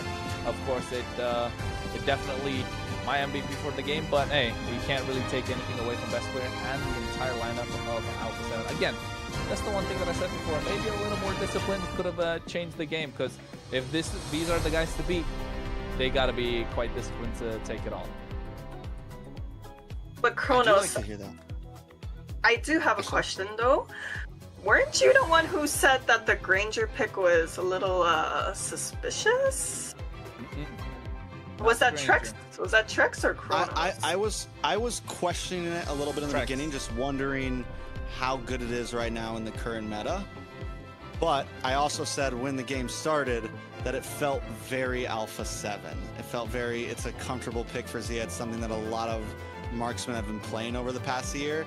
Even after it got nerfed a few months ago, it's still good, but it's not the shining star. It's not like Granger was the pick for a while there, you know? And against the Sora, definitely a little worried about it, but I think it just goes to show how well Zia can play it even against a pick like that. I got my guard up, Ashley. I got my guard up. I got my guard up too. I'm on to both of you guys. I'm on to both of you guys.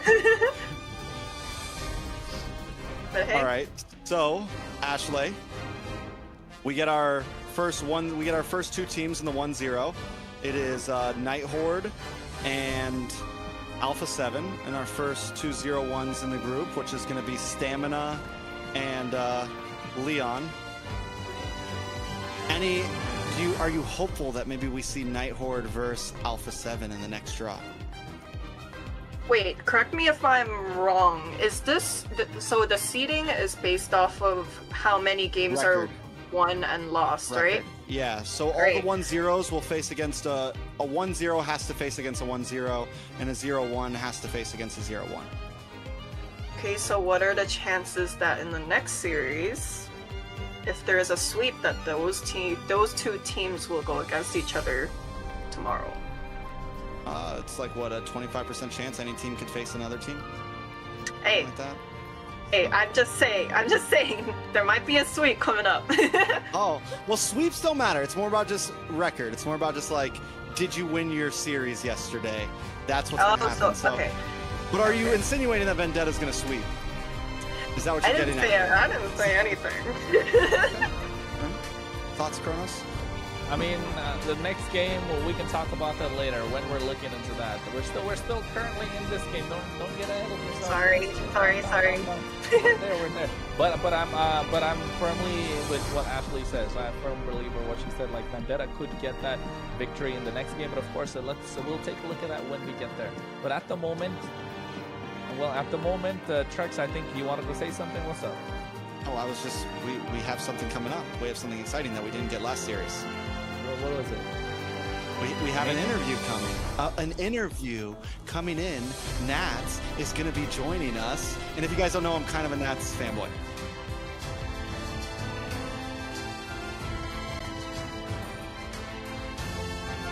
This is Nats, the EXP laner for Alpha 7. A lot of you guys know him from MPLPH. Has been here now for, how long has it been, Nats? About a year? 2 years. How does it feel to be playing again? Like, back, because we didn't have a season last time, you know, so you're back in.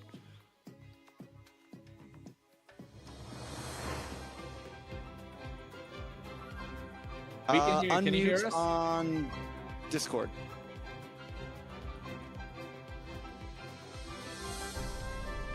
Oh. Yeah, we can.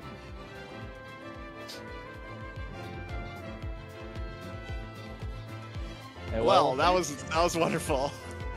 Technical issues, folks. Technical issues. We'll get there. Nat's just, you know, even though he's been there around, I don't think he's quite old, but he's acting like an unk at this point. Hey, I also didn't like y'all's introduction. You should have led with the 4-man Petrifier. Ooh. Well, you were silent. Oh, I was waiting for you. We were waiting for you. You're Okay, okay. As soon as no.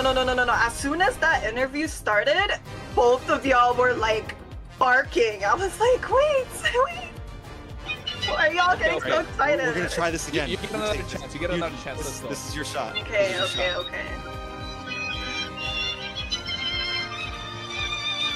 Hello. We have the four-man Petrifier Nats, the one and only. Hello. Hello, can you guys hear me? Okay. Yes. Well, I'm about to say that music's too loud, bro. Yeah, it is. Ashley, do you have a follow-up? Do you have a question? Oh, see, I was gonna say like maybe You're just that's introducing. Okay. Maybe that's his routine music, you know. All right, back to my question, Nats. We didn't have a fall season. You know, there was a little bit of time for everyone to kind of take a break. How does it feel to be competing again here in the Americas? At first it feels unusual because it's already been like 6 months since I didn't play. But yeah, since MCT started again, and it was really exciting. And at the same time, my drive in playing MLBB is like on fire right now. Okay, I like it. That's what we like to hear. The return of Nats. Kronos, you got anything? I mean, hey, the return of Nats, of course, with everything that's going on, especially loving the fire that you still have inside burning of you, given the fact that, like you mentioned, 6 months break coming in, the passion is more than ever. Is it the same for the rest of your teammates looking to take it all, be that EWC slot once again? Yeah, I think so. They still have fire in themselves. All of us, yeah, the team. In terms of... Oh, Ashley, sorry. go. Do you want me to go? Okay, I have two questions, but I'll ask one first. One is kind of like, if you had to compare your old team compared to your current team, how would you describe it in words? Is it from C9 or an RSG? Oh, RSG, C9. I mean, whichever one you prefer. C9 is kind of like the same though, you know, a little bit similar. Yeah. First of all, if I compare C9 to A7 right now, I mean, in C9 we're really dominant team back then. But now we kind of starting like new lineups and then new things to do. So we're still like learning more further. That's all I can say. I like it. He's keeping it humble. So in terms of the other teams out there, I think a lot of fans and viewers see you guys as the favorite of this event. What team do you think will be your biggest hurdle? Like, what team do you guys have eyes on that's like, okay, this team may be a challenge to us. We need to watch out for them when we play them. Actually, all of the teams are. 'Cause I know they're strongest in other. I mean, they're strong as a team, but I can pick two teams. Okay. I'll say Vendetta and then Nightfall. Nice. Okay. The two teams that made it through qualifiers, which is a cool thing to hear. Not Leviathan? Not Leviathan? Nah. Okay. I don't mean anything, right? It's just, Yeah. We heard it. I mean, with, of course, now you guys know you're kind of like the team to beat, right? With Alpha 7 coming into the picture, you got a lot of you're kind of let loose in terms of what's there in the back end. You're just focusing purely on your gameplay and the skills, of course, and what you're coming through it. But with this change of the MCT, with other teams being added from different regions, like from Mexico, for example, like how you faced Leon, how was the ping feeling like when you're playing the games? Is there really a massive difference when it comes to the ping issue? Like, that's a question I've always wanted to ask. there is, because if you're playing like 10 ms or like single digit, it's really different compared to playing like now we play Central and then Miami server. It was like 48 MS and then 50 MS. Really huge difference. Yeah. Yes. That 50 MS really makes a big difference, doesn't it? And I think with all the teams you guys probably scrim, is it the same? Are we gonna get any games where we possibly can see like a Fanny pop through maybe? Yeah, and Carlos, yeah. Possible. It's possible is what we're saying. Ashley, any last questions? I mean, you pretty much asked the question that was on my mind. I was gonna ask like who his competitor was, but yeah, I don't think I have any more questions at the moment. 5 seconds. Anything to the fans, Nats? I first shout out my biggest fan, my girlfriend, right there, Ganesha Purpose. And then a shout out to my family as well. I think they're watching right now. And then to my friends in the Philippines and in the US, thank you for supporting me as always. And to the fans of mine that's still rooting for me to go back in MPL, thank you guys. Appreciate you so much. I will go back soon. Salamat po. Yep, salamat po. Thank you so much, Nats, for joining us. We can't wait to see you guys play again tomorrow, all right? Thank you. That's it. That's it.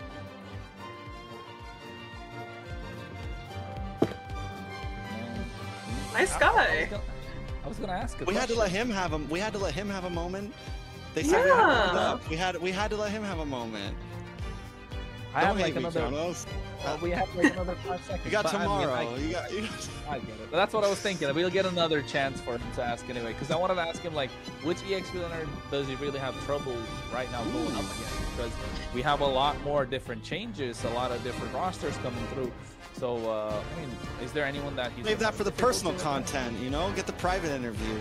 Do your thing, man. Why not? Why not? Yeah, I mean, I was also thinking about asking that question, but I think it goes hand in hand to the. Of course, to the... she was thinking, right? No, it's like the same thing as asking like which teams are you like scared of going against or whatever, you know? Like obviously the EXP laner might be a competitor on the teams. You know what I mean? Well, but at the same time, Ashley, I mean, yes, you're right. That's a question for another day. She'll hear tomorrow, of course, so we can ask that again. But I don't know, for the viewers, man, to give you guys something to look forward to, apart from the sweeps, apart from the games, even though it's gonna be dominating, we got some gifts, we got some codes coming through. So make sure you're quick, because I know last time I did it, I wasn't allowed to do it, but I did it. I really got a skin. So if you want to get that skin, you want to be quick, because I can see Ashley already looking into her phone trying to get one of those. Where are you looking? I'm not doing. Okay, I might be. She took a picture of this earlier, actually, in the run show when we were doing rehearsals. So get it well hot.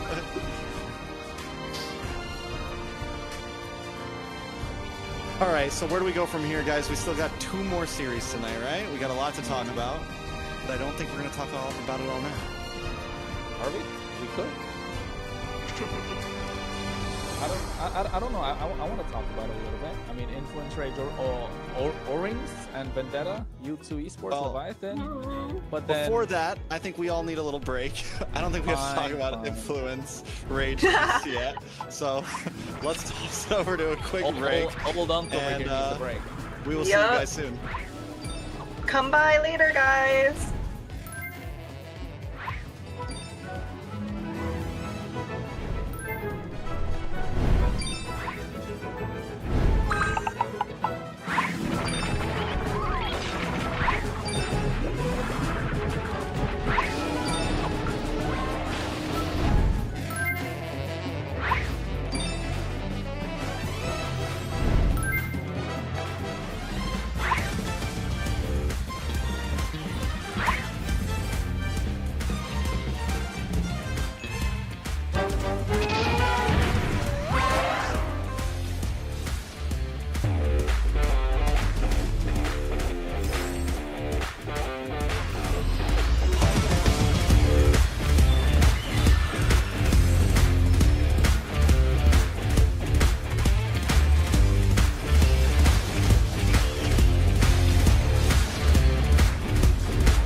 Welcome back, everyone. Well, back. What's so funny, guys? We're You're here. doing a great job, Ashley. You're doing a great job. Just make sure you We're smile. here. Hey, man. Sitting pretty. It's Same. okay. We're doing it. We're here. MCT AMER. 2 matches down. 3rd one to come. So far, how's the day been, Ashley? Come on. So far, so good. But I will say that today's series, I mean, the next series Next might series. be the most exciting one. Who knows? Ooh. Who knows? Why would that be? I mean, I don't know, because Vendetta is playing. We're gonna let you do all the talking about Vendetta. Just let you know. Not gonna lie. Not gonna lie. I think he's right. We will make you do all the talking about Vendetta. There you go. A tongue Okay. twister. I think Okay, I'm okay. think I'm just too hyped, too excited about it, and I think everyone that's watching should be hyped and excited as well. Why, Trex? Why should they be excited? Why should they be hyped? Because MLBB Esports has a whole bunch of social medias that you can follow on X, Instagram, Twitter, Facebook if you happen to still use that, TikTok, all that good stuff, YouTube, and not only that, not only MLBB Esports, but you got the Portuguese, you got the Espanol. You can follow it all. Personally, me being an English desk guy, I follow the NA channel on Instagram. Sometimes I tag them. Make sure you do it too, especially if you're creating content. And then, not to mention MLBB Esports Instagram, there's also an amazing sponsor that we have with us this season, Kronos. Of course, we're talking about Runestone. That's our sponsor, of course. Don't forget about it, folks. So they are delivering some high-level content in terms of esports. Of course, we're talking about getting ready for a new esports experience where real-time data is collected for more interactive broadcasts. So make sure if you want to level up your gaming experience, check them out, runestone.gg. It's the perfect place to track stats, improve your gameplay, and stay ahead of the competition. So what are you waiting for? Go take a look. Start climbing smarter today. Sure. Ashley, do you follow us on social media? It's MLB. Wait, what? What? What do you mean? Okay, okay. You follow MLBB Esports on Instagram? No, I need you to do that right now.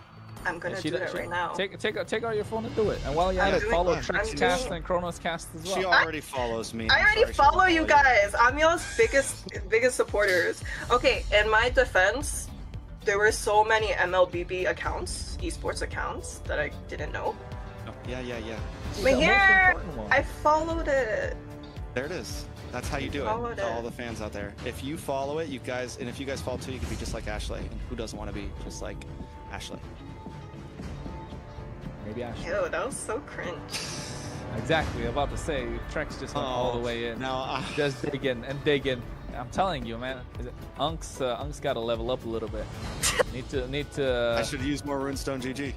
Probably, definitely needs to use more runestone.gg. Yeah. Well, Why, let's take a look at the schedule. Ashley. take Here us we through have schedule. here we have the next schedule. We have 2 more series coming up next, and we have Vendetta versus Kronos. Oh yeah, Vendetta versus Influence Rage O-Rings. Ain't that right, Trex? Yes, that was a mess up in the graphic. It said that. You could go back to the graphic. Yeah, I know it said that in the graphic, but folks, it's Influence Rage Origins. So about Influence Rage Origins, they're a strong team, of course. They're currently not registered with a coach, but a little bit of info about the scenes about them. The coach of Influence Rage in the South, Coach Blackjacks, told me he's going to be taking care of the Influence Rage Origins as well, since he's not officially allowed to register with 2 teams, but he is going to be working with them behind the scenes. He's got 2 teams. Okay. I don't think you're supposed to like public. Yeah, I don't think you're supposed to publicly say that. Whatever, man. I'm going to lose my job now.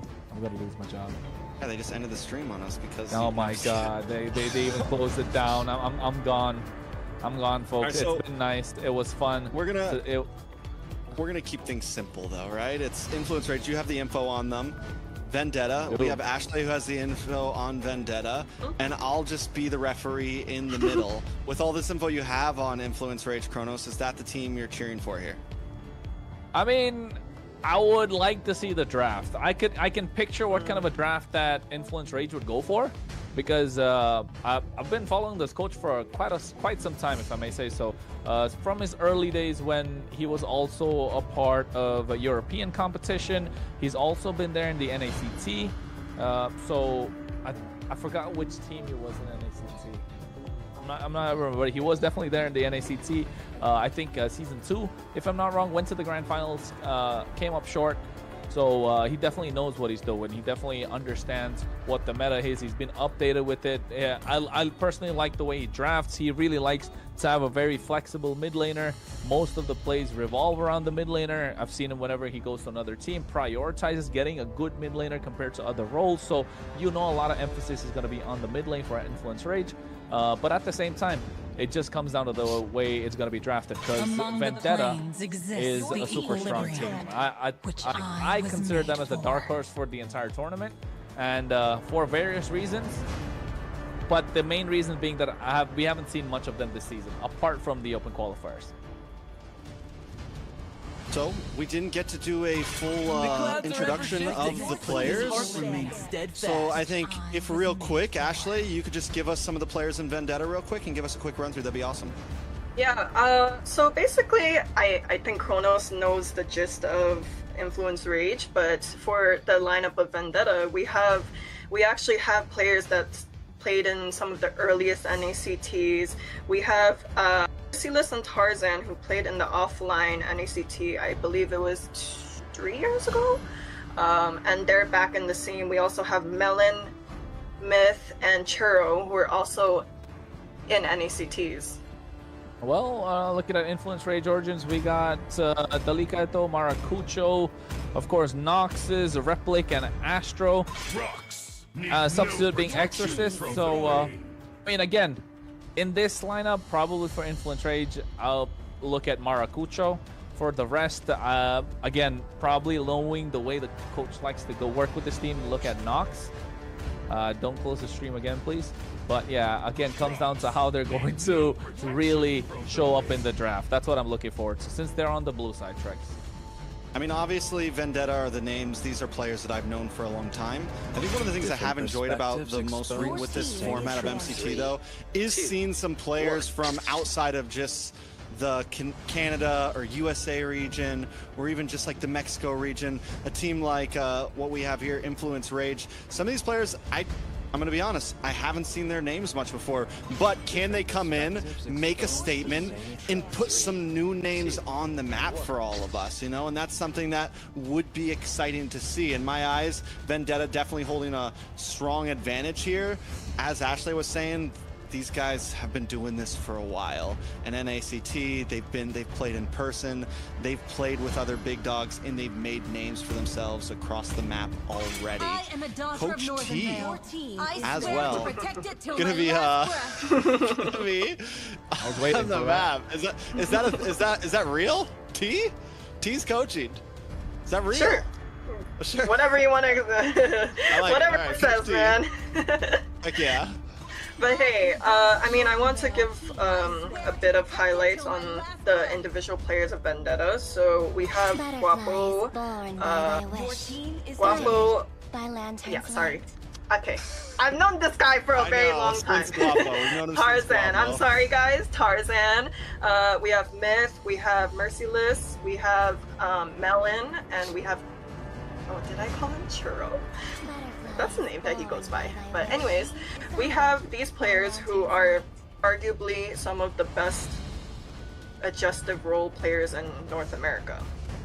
And I say this in no bias at all, but this is the team that I am rooting for because I am also on the roster.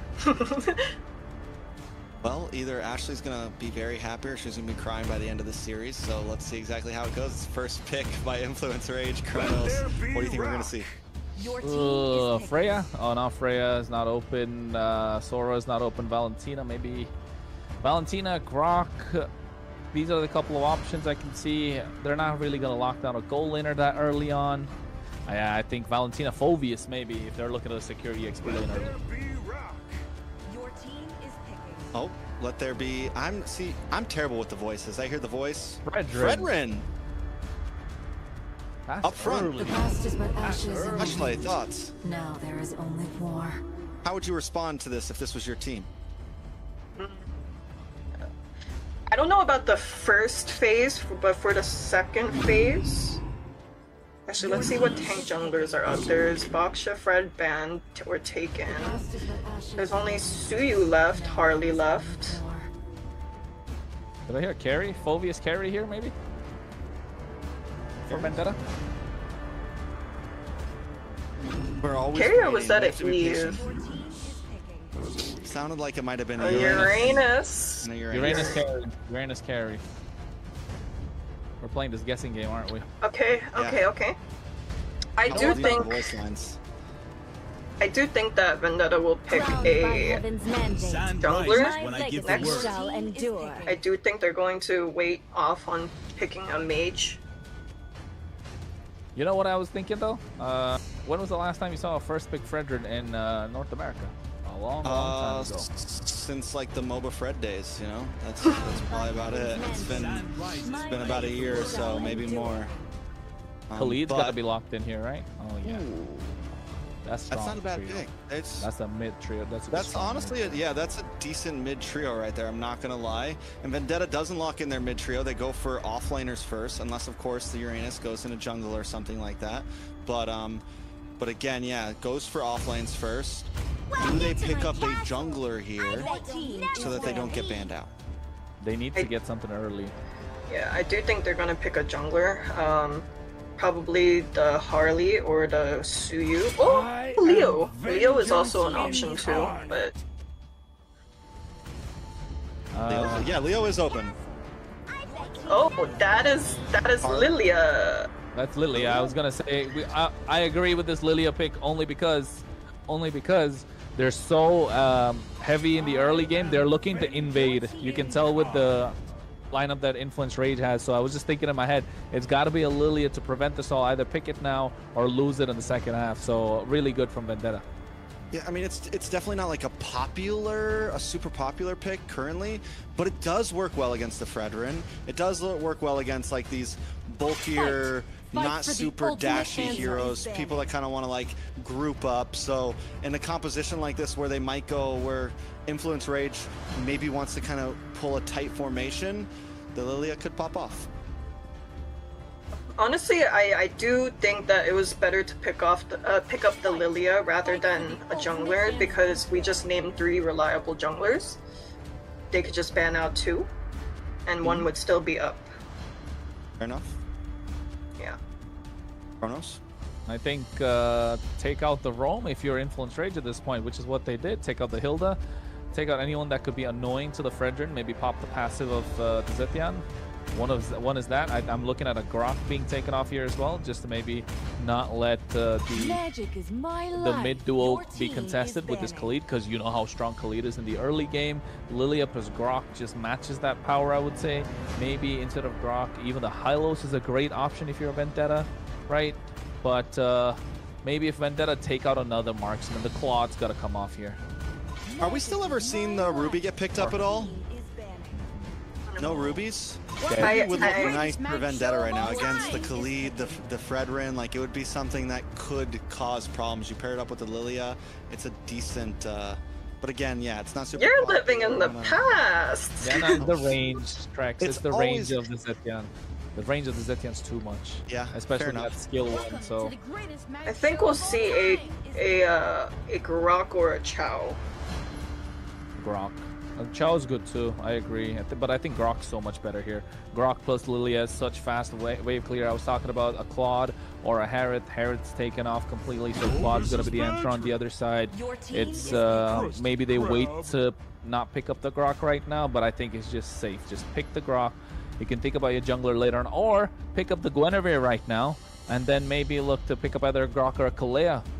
Which could add more flavor because you already got the carry, so carry plus Kalea combo as well. You got the Uranus as well, so Glue is another pick Glue. that's open. Ah, Glue just I don't know why I meant to say glue instead of Brock for some reason.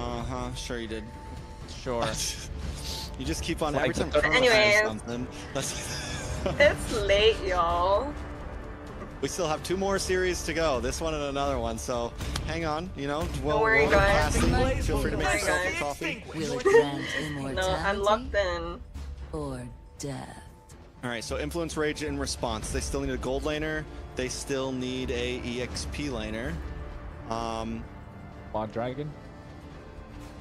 I mean, what if they go for something? We saw it earlier. What if they go for something like the Sun or something crazy like that? Will it grant immortality Or that is Alice? Ooh, Claude Alice. Solid. Yeah, that's a nice lineup. It is a That's nice really lineup. strong. I'm not gonna lie. They have Front to dive back. potential. Yeah, lots of front to back, and then you have the Fredrin who could just kind of hang out. They have good pick control. Good possibilities for first turtle, second turtle, third turtle. But Vendetta as well. They have the damage. They have control as well. They have decent crowd control. Both teams really, I feel like, are bringing their A game here in this draft. Yeah. Yeah. That leaves the jungle open right now. Let's see, we have... Ooh, I didn't think of that. I Could did be a not think decent of one. that. But no, I think Guinevere is probably only.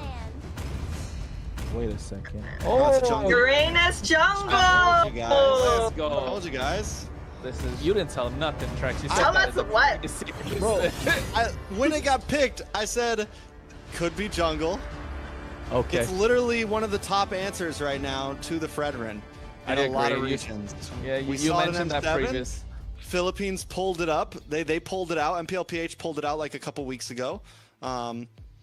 We've been seeing it. It has happened. I mean, you did mention it in the previous series as well, right? But Ashley, what are you thinking? Vendetta all the way? Get out all the way. 5 seconds till the Any end sweat Vendetta on the brow right now, Ashley? Smash them. Hell no! Hell no, not even. Troops deployed. Not even. I mean, I like the CC. I really like the CC here just because it adds so much more damage to their lineup, especially against the Alice, the Fredrin. You're not afraid to pop off that curtain call in the late game, so that would really be a game changer. And again, early game, they're looking 50-50. I really want to see this Uranus scale to the point where he gets out of control, but all in due time, folks, as we're getting ready to go into match number 3, game number 1. We are talking Influence Rage versus Vendetta. And it's what I like to see. I think after watching the way that Influence Rage draft, honestly, I know Ashley's still listening to us, but I'm going to be honest, I feel like it's a pretty close draft. I like Influence Rage draft a lot. In terms of favorites, I still think Vendetta, like in terms of fan favorites, yes, Vendetta has it, but this is probably the first game I've watched that I'm like, okay, like the underdogs here, in terms of fans, they drafted very cleanly. Influence Rage looks good in this game. They look very clean draft. Of course, this is what we wanted to see, kind of from Leon in the previous series, right? We really wanted to see that, but we get to see that this time. So let that one go. A new game, new story, and I think here, if Khalid is able to win out the river really well, especially with the Defiant, this is what we wanted to see, and then maybe give Vendetta some problems. That's definitely what I like to see. So Vendetta, though, who's going to control river here? I feel like with the Lilia, you always have decent control, but with the glue, you're a little bit slower. You have the poke from the ZTN on Rage Origin's side, and we're already seeing the way they're moving around the map. We're seeing one of them constantly stick with Maracucho. I might be slaughtering that name. Maracucho. Sorry, we'll learn it. It's day 1, guys. Rage Origins. Maracucho. There we go. That's gonna be a fun one. Say it No, again. Maracucho. you gotta roll the R, man. Maracucho. Maracucho. It's Maracucho. There you go. We got this. Maracucho is going to be jumping in onto this Lord very soon. A lot of damage coming down. Maracucho able to take the first turtle already. Yeah, well, at the same time, you can see they might get a little bit more if they play it right. But hey, first blood turtle in the hands of Origins. They trade the 1 kill. So 50-50 trade tracks. 50-50. Honestly, Roamer for Turtle, gold is in the favor of Vendetta right now. I feel like it's pretty 50-50. Yeah, it's 50-50. Taking a look at the items as well, you can see Merciless getting to a good spot in terms of where the CC can be, going for the War Axe first item. Already the Claude needs some time to scale. Of course, Khalid doing a lot of things, but at the same time, Tarzan, right? This is what where the eyes are gotta be. With that Uranus, gotta be annoying, absorbing a lot of damage, just trying to contest every single neutral objective there is. And in terms of rotation, again, you can see Vendetta moving like a unit, trying to conquer the bottom half of the map, but Khalid doing an absolute great job just spotting them out and looking to flank them from the sides too. I will say this, with the Uranus jungle up against the Fredrin, it can take a little bit of time, right? A lot of times it's not first turtle, it's second, third, maybe even like first lord. We sometimes see that type of thing start to pop off. Once you can just move freely past the Fredrin, because that's where it comes off, right? In these pits, you're able to hit the consecration, you're unaffected by the taunt of the Fredrin, and you can either get to the back line, but look at the damage on a Churobami! Nox just shreds through, picking up a kill, evening the score to 1-1. Myth also forced to try to run away here. Rage Origins just completely take control of the river in the early game. Yeah, and it's all thanks to that nice range that Nox has in his arsenal. But again, Melon looks like he's going to be cornered, pulled back with a taunt. Oh, that was dicey a little bit. Even though Origins kind of went aggressive, a little too deep, it could have been really disastrous for Melon and for Vendetta. Melon holds his own well in lane. We've seen him before. He's, in my vision, before when he was playing, it was one of his first times really on main stage, and he was a rookie of the year for me. Coming in though, we do have the second turtle up. Big Raging Sandstorm does not connect, but Mauda able to take that turtle once again. Hey man, it's Maracucho, but then again, a nice turtle take from their side, of course. Merciless getting the War Axe, and that Raging Sandstorm that you spoke about completely missing. If kind of caught me off guard as well, but felt like it was used more as a zoning tool for the opposition. You could see clearly Vendetta were not able to make their way through to the turtle, and Tarzan having a more difficult time, even though this Uranus is kind of the answer to this Fredrin, and this expanding river just activating what both these tank junglers can do. Meanwhile, on the bot side, you can see they go with a blazing duet, and Melon just goes down just like that. Influence Rage just controlling map overall, moving fast, finding ganks, finding objectives. It hasn't escaped too far just yet. It's still only a 1.1k gold lead, which in terms of how much Rage has been moving around, Vendetta's doing a good job at making up the gold on the map. They're doing a good job at least finding waves, finding camps, able to staunch the bleeding. They need to find a way to stop it all, but so far it's been 50-50 the game still. Yes, Origins have what, 1.5k goal lead in their pocket. It's not that much of a difference, but this is with this next neutral objective, with this next turtle, the last one of the game, you know Churobami is the one that they got to be looking for. He's got to pop off at this point. Those glooms need to start bursting. They need to become a problem for Origins, especially Maracucho, as well as the Lika Eto to deal with. So I was gonna say Dakita Elo, but yeah, it's the other way around. The Lika Eto for them, yeah, for the Lika Eto to deal with, of course. And I think Astro has been doing a fantastic job on this Khalid so far. Yeah, I will say this next turtle, maybe fully commit. If you can't get it though, I don't think it's worth Vendetta losing a lot over. Like we just said, the gold's not too far behind. A 2k gold deficit at First Lord isn't the end of the world. If this turns into a big drop, which a Raging Sandstorm does land down. Myth Bomb able to find Astro though, which is a good response, but in the backline, Replic able to find Melon, and Churobami finds Maracucho. This is huge for the side of Vendetta. We'll get there, don't worry. 2 down for the side of Rage, but another turtle into the hands of Rage.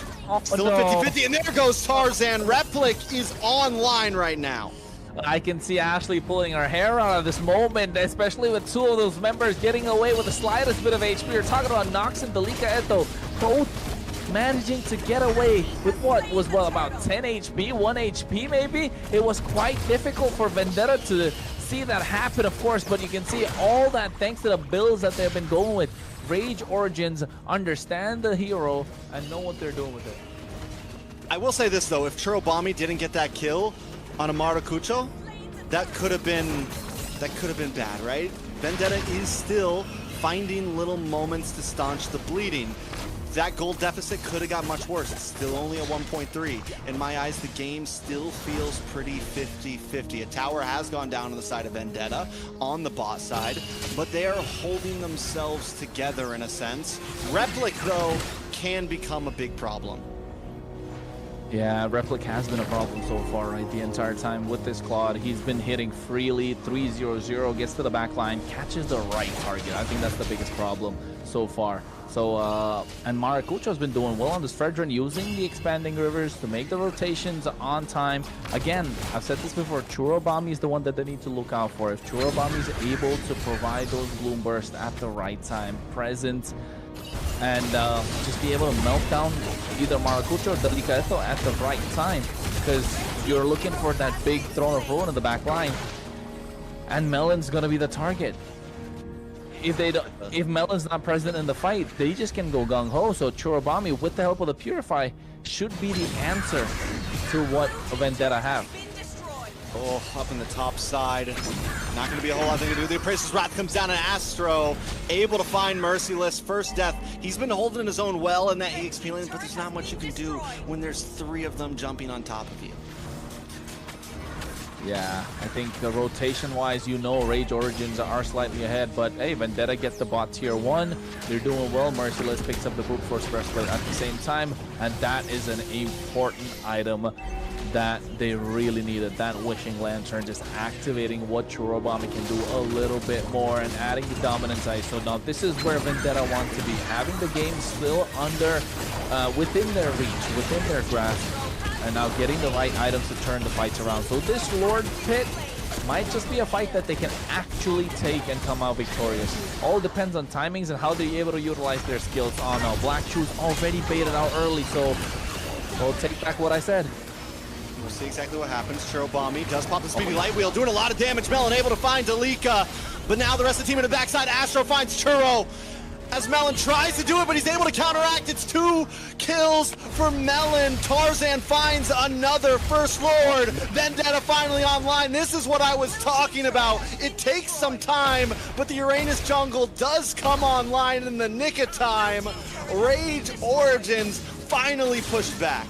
Yeah, I mean, they don't have any sort of crowd control to try and stop Tarzan from taking away the turtle. So that's why you know this Uranus is able to come online at the right time. That Retry battle, I mean, how many times have we seen it before? How many Retries have we seen Tarzan just take away from the opposition before? He's done it so much, well under pressure. Grand Finals, Game 5, Game 6, Game 7. He's done it all. And now, again, you know when the chips are down for Vendetta. If you want to see some people smile, hey, he's the one to win the Retry.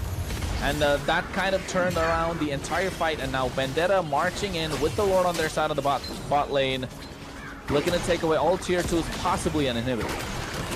I got to give it up to Melon as well. Even after taking 2 bad deaths, able to keep his composure, able to hold himself together. He flickers back when Astro is on him. First he gets the kill onto Delika. I can't remember exactly, but then falls back, gets attacked by Astro, and is able to just find that nick of time. And right there, that creates a space that Tarzan can freely move in. And this is a player that's already taken 2 deaths, right? This is a player that fell behind in the early game, and a lot of people, you start to go on tilt, right? A lot of people, you start to lose composure, but Melon's able to hold it together, and now Vendetta into the lead, holding a 1 to 2K deficit the whole beginning. Now they're sitting at a 3K plus lead. It's looking good. Ashley's not nervous anymore. Yeah, Ashley's not nervous anymore. She's done combing her hair and, you know, getting ready to... yeah, exactly. She's just chilling at this point. But hey, Vendetta, rightly so, getting the river in their favor, getting the control of the map. The map looks a little more red than Origins would like, of course. And now you can start seeing how annoying this blue can be. And the range of the Zetian's going to matter even more. But they need to find the right position and backing them into a corner not letting them clear the waves. So getting all the advantage that Vendetta can get in their favor at this point. 40 seconds to the Lord. They need to find a way to try and turn things around if you're Origins. But what can they do? They have such a all-in composition. It's either all-in or nothing with what they have. They have no possible capability to split push apart from Replic on this Claude, right? And looking at his build as well, he's going to get that Malefic gun. He doesn't have the Rose Gold Meteor, doesn't pick up the tough boots, opted to go for the Warrior boots that kind of helps it in the laning phase, and yes, from Merciless, but the problem has been Myth-Bomby and Shurobomby the entire time with their magic damage, so he can be slowed down. I think it just comes down to if he'll be able to get that Rose Gold Meteor later on along with his Malefic gun, but hey, conceal play. Conceal play, but a big whiff with the Raging Sandstorm. Myth-Bomby waits for them in the bush and is able to stop the advance just in the nick of time. Now Vendetta wants to turn things around. Diving into the mid side. They're going to try to back off. Nox shows up, able to get some nice poke to keep Vendetta away. Lord on the map now. Ults, big ults are gone on the side of Rage. No Raging Sandstorm, but it doesn't stop Astro from making his way around the side. He wants to try to target onto Melon. He wants to do better what he messed up last time. Yeah, I think this is where they want to be. I think Melon especially looking to cover up his mistakes. This time Vendetta get control of the Lord pit. Raging Sandstorm just back up right now. Look at the waves already pressuring down mid lane. It's not looking good for Origins. But Lord almost being reset. They come in and I think here goes Throne of Ruin. Astro helps Replic secure the kill with a huge blazing duet in the backside. Tarzan now on the run as well as Rage Origin secure the pit. Melon and Merciless both gone. Will Vendetta try to do something about it? They can't, they won't. Second Lord goes into the hands of Influence Rage. Talk about a set. Was that a 5-man Throne of Ruin? Jeez. Dalika Eto, we were not familiar with your game. Oh my goodness, that Alice popping off at the right time, especially when Vendetta had control of the pit. You could see Astro along with Maracucho making their way, and then instantly the rest had to back out, and that was the opening that they needed. Go in, skill 1, Throne of Ruin, along with the flicker, catching everyone off guard, and that was just enough time for Replic to go in. BMI, Blazing Duet, melt down the back line, zone them away, got the Lord in their favor. 15 minutes in, it's a slow push, maximizing what this Lord can do, maximizing all these super minions that's coming in. Already 2 super minion waves on the top side, and you know they have to respond, but look at Astro's position, not letting them through whatsoever, because we all know Melon is going to be the target for Origins, and Vendetta are going to do everything to protect him at this point. Yeah, but getting that inhibitor on the boss side before the Lord even connects is huge for Rage. Vendetta needs to think about how they're going to take this fight. They do have the shred with this carry, but it's definitely, they're in a bad position at this point. Oh. Rage Origins, though, not overcommitting. They take it slow. Both teams, I mean, even when both teams have a lead, neither of them are like fully risking it all, and I like it. Honestly, this might be the best match in terms of just evenness that we've seen so far tonight. Yeah, no, and that's why I said this could go all 3 games if you ask me, but this is definitely the best match of the night so far. With game 1 being one-sided, I mean, with match 1 being one-sided either way for either game, match 2 being a complete landslide, this has been back and forth. Get to see what both these teams can dish out, right? In terms of map control, how they're executing the draft. Not many mistakes coming out from both teams, and when one makes the mistake, the other punishes, which has been so good the entire time, and which is what we want to see in MCT AMER North.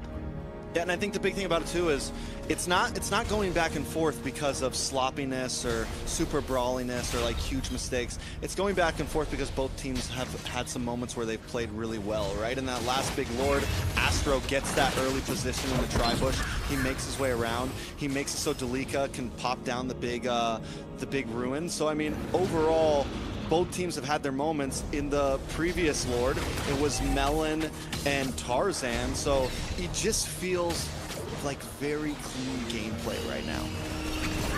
Very clean indeed, and I think, again, it's going to take a massive play from Dalika Eto on Rage Origins to try and make something happen, but I don't know if Vendetta are gonna fall for it again. Because hey, fool me once, shame on you, fool me twice, shame on me. Ain't that the saying, Trex? It's definitely the saying, and Gold is sitting at a standstill, so either team could get fooled. Oh, here we go. Bommy able to jump in, but wait a second to the back line.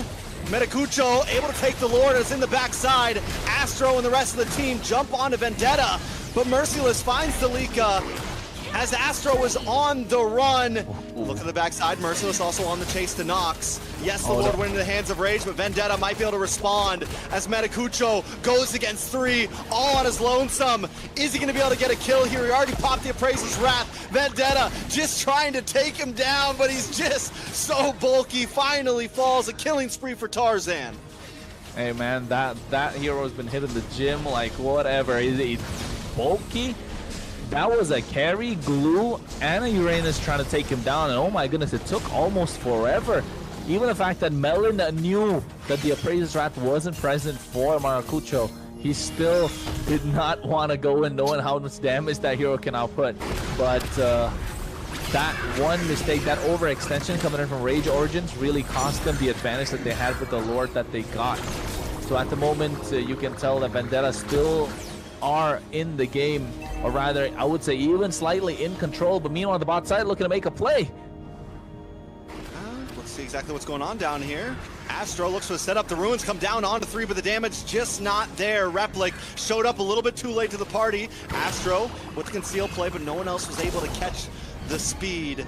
So Rage backs off. We're back to a standstill here. It's 9-9, 19 minutes in. This is what we want to see, folks. Like, subscribe, share. Make sure you're trying to do the best that you can, of course, to support your team. Hashtags in the chat. Hashtag VTA if you're Vendetta. And hashtag IR if you're Influence Rage Origins, of course. 9-9 is the score, like Trex mentioned. And I think, again, it's going to come down to the river control. They did well to secure that Lord Origins, but in the process of trying to get Melon, they overcommitted and they paid the price. And Melon has been so good on this carry so far. Same thing with Churubami, very aggressive, which is what we want to see in a Lilia, right? Tarzan, I mean, so far, hey man, MVP performance if you ask me for Vendetta. Yeah, I mean, of course, but we don't get to choose the MVPs, sadly. So we'll see exactly what happens. One thing I will say, RNG definitely in favor of Vendetta right now. The Lord has popped up on bottom side twice, and that is the side that they're missing the inhibitor from. It's going to make their life a little easier. I want to shout out Merciless a little bit too. The guy's been doing a great job of controlling these off lanes. He's doing a great job. And he hasn't been exactly the star in a lot of the fights, but in terms of macro, he's been huge. Speaking of him, the Gas Curse comes into effect, and down goes Merciless into the backside as well. Vendetta falling apart right now, but they're looking for the response. Metacucho goes down as Melon shows up to the fight, and Tarzan leads the charge. Yeah, I mean, a lot of that pressure being alleviated right now. You can see Noxus goes down as well at the same time. Myth-Bombi just being an absolute menace. This Patrick just showing everyone what he can do. Oh, Melon, that was so beautiful. At the back line, Blazing Duet came in from Replic, but the Wind of Nature popped in exactly just to make sure he doesn't take a lot of damage. Same thing coming out from Merciless as well. That Winter Cloud. But here, backline, Rail, sort of ruined. 4 members catch it at the same time. And Melon falls, and that's huge for the side of Vendetta. Lord brought very low, but there is still a retribution on the field for Tarzan. He's just trying to find placement. He doesn't want to let the Lord get reset. He knows he needs to secure it. Will the stun happen, and he finds it, but it may just be for his life. Was it worth the price? I don't know. I think they did. I think Replic was trying to take down Tarzan, but is slightly out of range, so ended up getting the Lord. They didn't know if they wanted to gamble that retribution. Really well played from Tarzan, and this could be a problem for Rage Origins. Even though, yes, they have control of the game right now, they could have possibly ended if they didn't rush the Lord. Maybe a reset would have just helped them better. But now we'll take a look. The Lord's already come in. It's going to get another set of super minion waves that's going to be marching in right now, and Vendetta doing everything that they can to make them back off, to maximize what they can get from this Lord. Oh man, we are back at a reset here. Back at a reset, 12 to 11. This is a nail biter. It's down the line. This is only game one. We still possibly have 2 more of these. Who knows? Could go any way. Rage Origins, though, with the advantage once again, and I think they're going to try to hit the gas here. They're going to look for a play. Watch Astro with the conceal. Looking for a moment. No, they just come for the inhibitor, and this is why I'm enjoying watching these games so much, because we got our inhibitor, we're out. We have both your side lanes. It doesn't matter where the Lord pops up. We have a huge advantage here. We know that you've been playing good Vendetta, but as long as we play clean, we think we can win this. Very disciplined, right? Very disciplined, not overextending. This is something, and you can also see confidence in the team in every single play that they make, not hesitating to go in, knowing which target it is, and when they commit completely, knowing that they can take them down. And it has been Melon so far that's been putting Vendetta on his back the entire time. The only reason they've been able to hold on for the longest of time, the moment Melon falls down, Origins are ready to go gung-ho and dive completely. But MLBB, again, being an absolute menace on this Glue. This is why I said Glue is such an S-tier pick right now in the current meta. You can play him in the wrong position because of how brawly the game has become.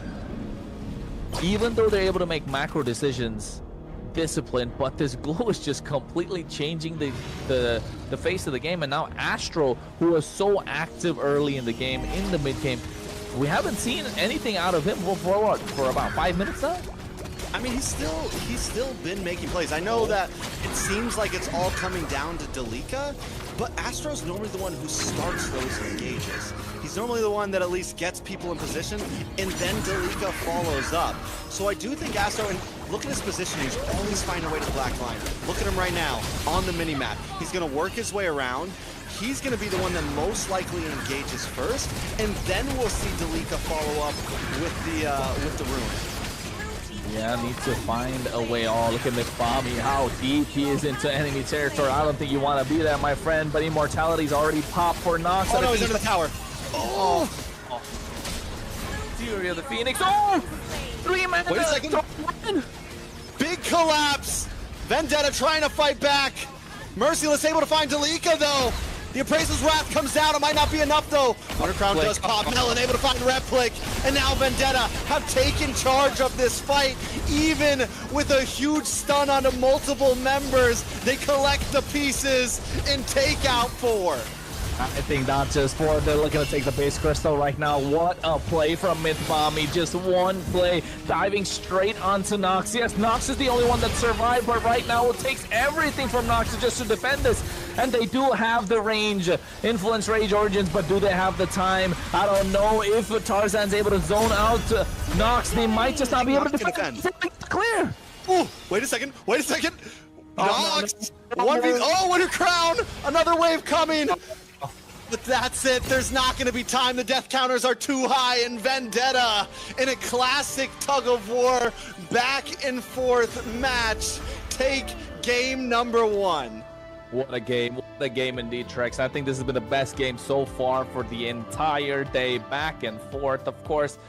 And that last play, MLBB. I mean, I wish we could see a replay of that exact moment. How deep he was in enemy territory. He was taking so much damage, but he knew he latched onto the right target. Right, Ashley? I heard y'all were talking about me behind the scenes, huh? We were watching you on. We were just letting the viewers know how nervous you were. She came onto camera acting very cool, but I just want to let you guys know the whole time it was like, oh God, oh God. Oh. They're lying right now, just saying they're lying, but I will admit the game did go a little bit differently than what I expected. I do think that the other team did put up a decent fight. It was a good matchup. But hey, they took the first game. I mean, they did. Yeah. They did. And again, like, it was so back and forth. It could have really been anyone's game. It just came down to micro decisions in the end, not even macro decisions. And those micro decisions came down to every single item that they even purchased. The immortality being so important, all the damage being dealt. Although, hear me out, I think, yes, Vendetta came out with the win, but the draft could have been so much more different, especially with last pick CC being picked up. Yeah, just a great game overall. Vendetta able to hold their composure, able to find moments. Taking a look at some of these highlights, this was First Lord, and we saw Influence Rage. I mean, Maracucho was able to secure First Lord. Vendetta seemed a little loose in terms of things, and they had some trouble. Once Tarzan was able to be tanky enough, we saw what was actually possible. And taking a look at the MVP, it is going to be Tarzan. Is that well given, Ashley? Good job, Tarzan, aka Guapo. Guapo. Mr. Guapo on the Uranus. So that leads me to say, I wasn't too sure if the picks and the drafting was in a way so that it was suiting their MS, because we also do have to keep in mind these players are, you know, quite laggy when it comes to some of these central servers. So it's one thing I was wondering, but nonetheless, good job. I have no complaints for this guy today. I know. Another thing, yeah. For now. Always. Still another game. Always. Yeah, always. Hey, but you know what? I was thinking about what they're gonna do with the next game now, in terms of banning and picking the right heroes, if I may say so, with this global ban being in effect. But of course, you can check out this Uranus. The reason that he is held in such high regard is for the fact that he rarely loses out on the retribution battles, doesn't he, Trex? He does. I mean, rarely, I will say that. Especially, you have to think that Tarzan, aka Guapo, the reason why we say Guapo is because that was a classic name of him before he switched over to Tarzan. And that just shows how long he's been doing this, right? And going against, in my opinion, some of the best retriers, not only in NA, but like globally. I think we have some good retry people. The Lord Pit is something that a lot of us in NA are good at contesting. So he does well on it, and he does well in the utility jungle. You know, we talked about the possible Akai pick. It's something that we've seen him do in the past. We talked about, like, he's a clean player, and I think he showed up today. Even when the pressure's on, he was able to hold it together. When he had 10% health on that last Lord, he was able to get it for the team, because that was a do or die situation. If he doesn't get that Lord, he's gonna die anyways, and at that point, it's GG's. So he took the risk and he secured it. Yeah, these two right next to me saw me going like, yes! Okay, I will admit, I was celebrating a little when he took the Lord there, but that was a nail biter situation. We were all like, oh, this is it. Is he gonna do it? Because it's true, there was do or die, and the risk was worth it. So yeah, high risk, high reward. That's what he's been doing the entire time. And I mean, the situations that he puts himself in, with, of course, with the help of his teammates. Again, that last fight could have been so disastrous for Vendetta if MLBB didn't find the right target, right? The right target is so important. And Influence Rage Origins were doing that throughout the entire fight. But again, the itemization just coming in so clutch. Winter Crowns, Immortalities, getting those Wind of Natures used right on time. Again, we can, of course, MVP was Tarzan, but let's not take away credit from any other play. Again, I'm mentioning, call me a broken record, MLBB is absolutely fantastic. And Melon, with all the pressure that was on him, he was able to pop off at the right time, survive. That's the main thing for the carry, able to survive for a long time, adding so much pressure to Origins, knowing that, hey, if the carry is not going down, can we really take the fight? So putting doubt in the minds of the opposition. And of course, Churobami doing the same on the Lilia, playing aggressive when the rest of his teammates are behind. So yeah, and of course, merciless, like you mentioned in the game. Yeah, I really do. Oh, Ashley, you got something? Yeah. I think every individual player on the side of VTA has done their role in a great way, and you know, we didn't get to talk about Merciless much, but throughout the game you could see that he was initiating most of the slow pushes during the Lord fights, which is very crucial as an EXP laner. Yeah, it's something we haven't seen much of. It's something that I feel like we've been seeing a lot of lacking today from a lot of teams, like overall long lane control, off lane control, macro, and I think Merciless played a huge part when I was talking about staunching the bleeding in the early game, a lot of that had to do with Merciless. Every time Influence Rage did get an advantage, it was Merciless that was keeping the lanes at bay, keeping the map in control, and without him doing that, VTA probably would have lost at certain points. There's a lot of opportunities that Influence Rage probably could have ended the game if Merciless had not been so good at controlling some of those long lanes. Yep. Let's jump into draft 2. We're already in. We're already in. What? Hey, Flying Cloud. I would say my favorite map. Not like it makes a difference, just like flying around. Me too. It's fun. Okay, it's fun. you know what the most disrespectful thing is to do though? It's like when you're ending and you just fly around it.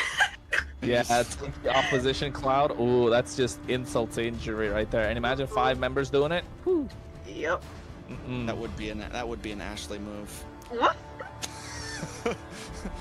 She goes, you guys know what the most disrespectful thing you could do is? You know what my favorite thing to do is when I'm winning? Really taunt the other players. I've done it to my own team, don't worry. I've done it to my own team. Fly around, drop an emote as well at the same time. Yeah, that base could be 2 hits away and I'm flying. Different perspectives expose the same truth. Hey, well, if you're Vendetta, you don't want to be flying so high right now, right? It's just only one game, and with the way Influence Rage Origins have been playing, you can tell that they're here to compete. They're here to contest, and you gotta kind of take this game methodically. That's why the draft, we're already looking at Sora, Glue being taken off. Again, we've been talking about Glue for a long time. Jushin, Marcel, we haven't seen those 2 heroes at all today. So, again, see? It's a delayed click. Always catches me off guard. The delayed. Yeah. Do you think we'll ever actually get to see him played, Ashley? Would there ever be a time that you would let him through the draft? Marcel? Yeah. I would I've been consider it, waiting yeah. for too Like, I don't long. think it's like a 100% for me, like to ban it. I am a daughter of Northern Vale. Because for me personally, like, I don't know about first picking Marcel all the time either, because there are a lot of good counters towards it. I've been waiting for too long. Kronos, thoughts? I like Marcel. I think Marcel is a great first pick material. It's good to build around him. Of course, he's not going to be the primary crowd control or a primary initiator. You play him more like a secondary, so you're looking to get maybe like a Lapu Lapu in your team for when you have that. Just an example, maybe a Yu Zhang. But then again, hey, if you got something like a Baxia kind of left open, you're not really going to let it through, are you? Yeah, Hey. I mean, I would... Ashley? I have a question. So, like, okay, let's say you pick up the Marcel, right? What are you gonna do if the other team picks up all of the counters possible? To lead the charge. Granger, Kimmy, Changa. Well, Now what? Dominant. Well, then you just Just do all dominate? well, then, I mean, if you pick 5 heroes just to counter Marcel, then what about the other 4 heroes on the enemy team? Exactly. I don't know. I mean, it also Throwing comes out down an to argument. I don't know, but we're gonna bully that Marcel for sure. Yeah. Win or lose, that Marcel's having a bad game. No, because think about it. It's not the Marcel that's suffering. It's his team. Because like if he freezes his team, and then now you got a rocket launcher coming through. You got a chain ult. You got a Granger projectile. Like now what? I mean, at the end of the day, it's about synergy as well, right? Synergy about the team you're building around. So, I mean, I guess we'll get to see if Marcel ever comes through. But hey, I like the response. The Hilda, the Eve, really good. Just to prevent whatever's going to be played around this Baxia. Whatever's going to be around this Baxia. They can't, I mean, oh wait, Vendetta can go for the Khalid here, right? Just to match the aggression. Definitely, we'll see exactly what locks in. VTA. I mean, Tarzan already getting this Basha is scary, honestly. We saw how well he did on the Uranus, let alone something a bit more of a meta utility jungle. But here comes, I mean, front to back, just simple. I mean, they're going for the simple, easy lineup here. We get the Farza. We haven't gotten to see a Farza all night. I am always a fan of Farza. I think whether she's like super in meta or not in meta, she's always just a clean, easy, safe pick. Because, I mean, yes, she has her weaknesses kind of left open, but so strong, so much burst, such nice high ground, good at siege, good at baits defenses, got a great wave clear, can contest neutral objectives, can great for invades, fast rotations. You can do everything. It's just the meta kind of has to favor her with what the roam position picks are. But I think a dragon here for Origins would just do really well. They need to lock it in, otherwise it's going to get banned out of the next phase. Oh, Harith instead. That's also a decent answer. But the Lapu's also a possibility for XP lane against the Farza. You could also go for the Dragon. The Dragon is obviously the better pick, but there are some answers. And is VTA going to ban all of that? Because in my eyes, too, a good Farza, you wings by wings, you have to be able to deal with those counters, right? Positioning is key with Farza. And we've seen a lot of Farza still dominate games against their counters. I'm born with talent. Ashley? Honestly though, I wasn't liking the Hilda first pick because typically if the enemy team is going a tank jungler, right? The only focus that the Hilda has is pretty much the Farsa, right? But when you have someone like Khalid and Baksha backing you up, that's kind of, you know, handicapping the Hilda. So I'm not too sure how that's going to work, but I did like the Harith pick against it. I do think VTA might just ban out junglers. Definitely possibility, especially we're seeing the Guinevere. And then influence, you're right, the Hilda against the utility jungle, for me also a little weird. I think the Yve and the Harith are a good combo. You get the RWM, you keep them locked in even longer. If you can pull it off, you wrap it up with the Harith who can jump around in there. I mean, there's a lot of possibilities. But it's, at this point, we still need to see Influence Rage kind of round out their draft. Where when I look at VTA, they already have a very solid mid trio. They're already looking very clean. And now it's just kind of like, what do we want to throw in to make this work even more? No carry on the goal lane, so probably the only possible answer could be that Claude for Vendetta. Apart from that, maybe go for a fighter goal lane, but the CC is already taken off. Sora is banned out. Freya is not available. Granger's a good pick. I agree. Have the poke. You can actually outpoke, or you can at least poke along with the Harith and lane. I mean, Granger plus Farsa is such a great combo, right? All the time. Just such a throwback too. But here I disagree with both of you when it comes to the Hilda. I like the Hilda. I like the Hilda. Does really well to control river. Yes, you struggle against the Khalid, but you can always poke back and you can sustain in the river using that bush, you know. So you get the poke from the Yve, a lot of range there. So it's gonna come down to more of a Yve versus Farsa battle compared to Khalid or Hilda. But here the jungle, it's gonna be super crucial, something that can dive into the back line. But hey, I thought I heard Onyx time, and then we see me too. I think it just changed. Me too. Yeah. I did hear that. I was like, that did happen. That's not a lie. Yeah, because I was like, Joy pick. Joy is good too, though. Joy's really good too for the Farsa. I definitely heard it's Onyx time, so. I think it changed last second. Yeah, I think it changed last second. Immortality. Fair enough. I do like the Suyu pick for the Joy, Cosmic blades though, will never be extinguished. Is picking. Suyo. Suyu. I like Suyo. I really like Suyo. I like Suyo as well. No, I like, don't know anything about this Suyu. yeah, I don't know what Suyu is. Don't you know? Don't you know I've been pronouncing like a lot of these all of them wrong, which is surprising. Like, I'm the white guy here, and for some reason I'm saying them right. Hey, no, Maracucho, my friend, Maracucho. Maracucho. There you go, there you go. Maracucho. Oh. Listen, I gotta. This VTA's lineup. Leo Solid. would be proud right now. You got the caw, you got the. Brrr. I'm feeling the lineup right now, and I'm pretty sure he's watching right now. So shout out to Leo. I hope There's you no like the caw, lineup from man. VTA. The caca is Matilda. Where did you see a Matilda over there? It's a Farza. She's got birds too. Come on, Wings by wings.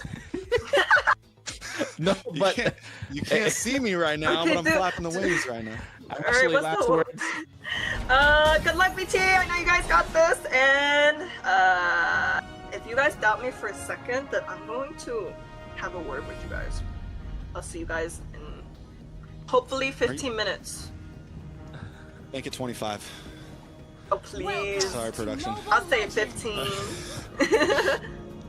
All right, we're gonna jump into game number 2.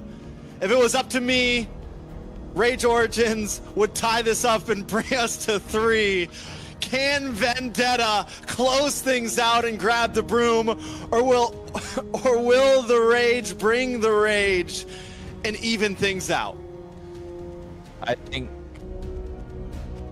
Well, hey, Trek, seems like you got all the hype, the excitement, and you said something that Ashley didn't like. You're gonna get it back, and you're gonna get a talking to. Remember, Ashley, you told you're gonna talk to someone if they said something wrong? Yeah, so you thought it was funny to say that it might go into a 25-minute game tie? I mean, you have to remember, I'm about the hype. See, Ashley thinks if you guys lost game 1, I'd still be wanting a game 3. That's what you have to understand. This guy is a hater, everybody. A hater. Kronos, are you supposed to have praise on my downfall. Okay. I'm on my downfall. I'm not doing nothing. But yeah, Kronos, pick a side. Pick a side, Kronos. I'm gonna pick a side. I'm gonna break down the game here with what I see in terms of the draft, right? Influence Rage Origins draft, I think they're super good in a team fight. But in extended team fights, they're not so good. Especially given the fact that this Harith is going to heavily rely on the mana.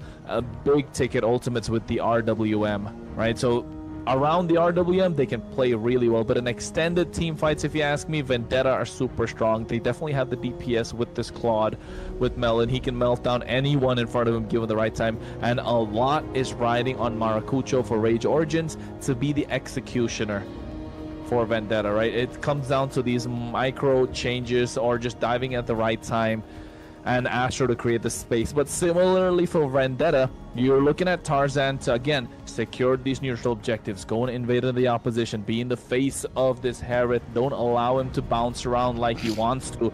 And Merciless just got to pull off what Delika Eto did in the previous game. Like, absolute crazy sets on the Alice.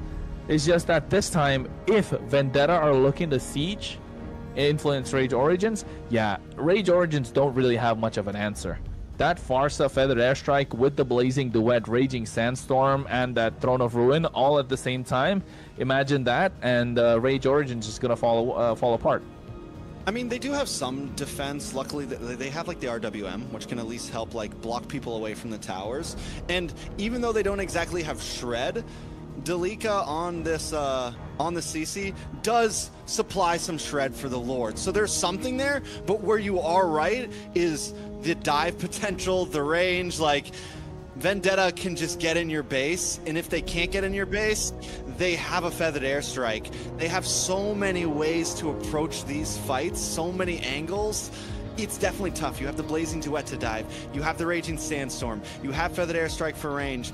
And then you have this Alice that can just be an annoyance. And while that's happening, Tarzan's just rolling around doing whatever he wants. So yes, there's I feel like Influence Rages is much more straightforward.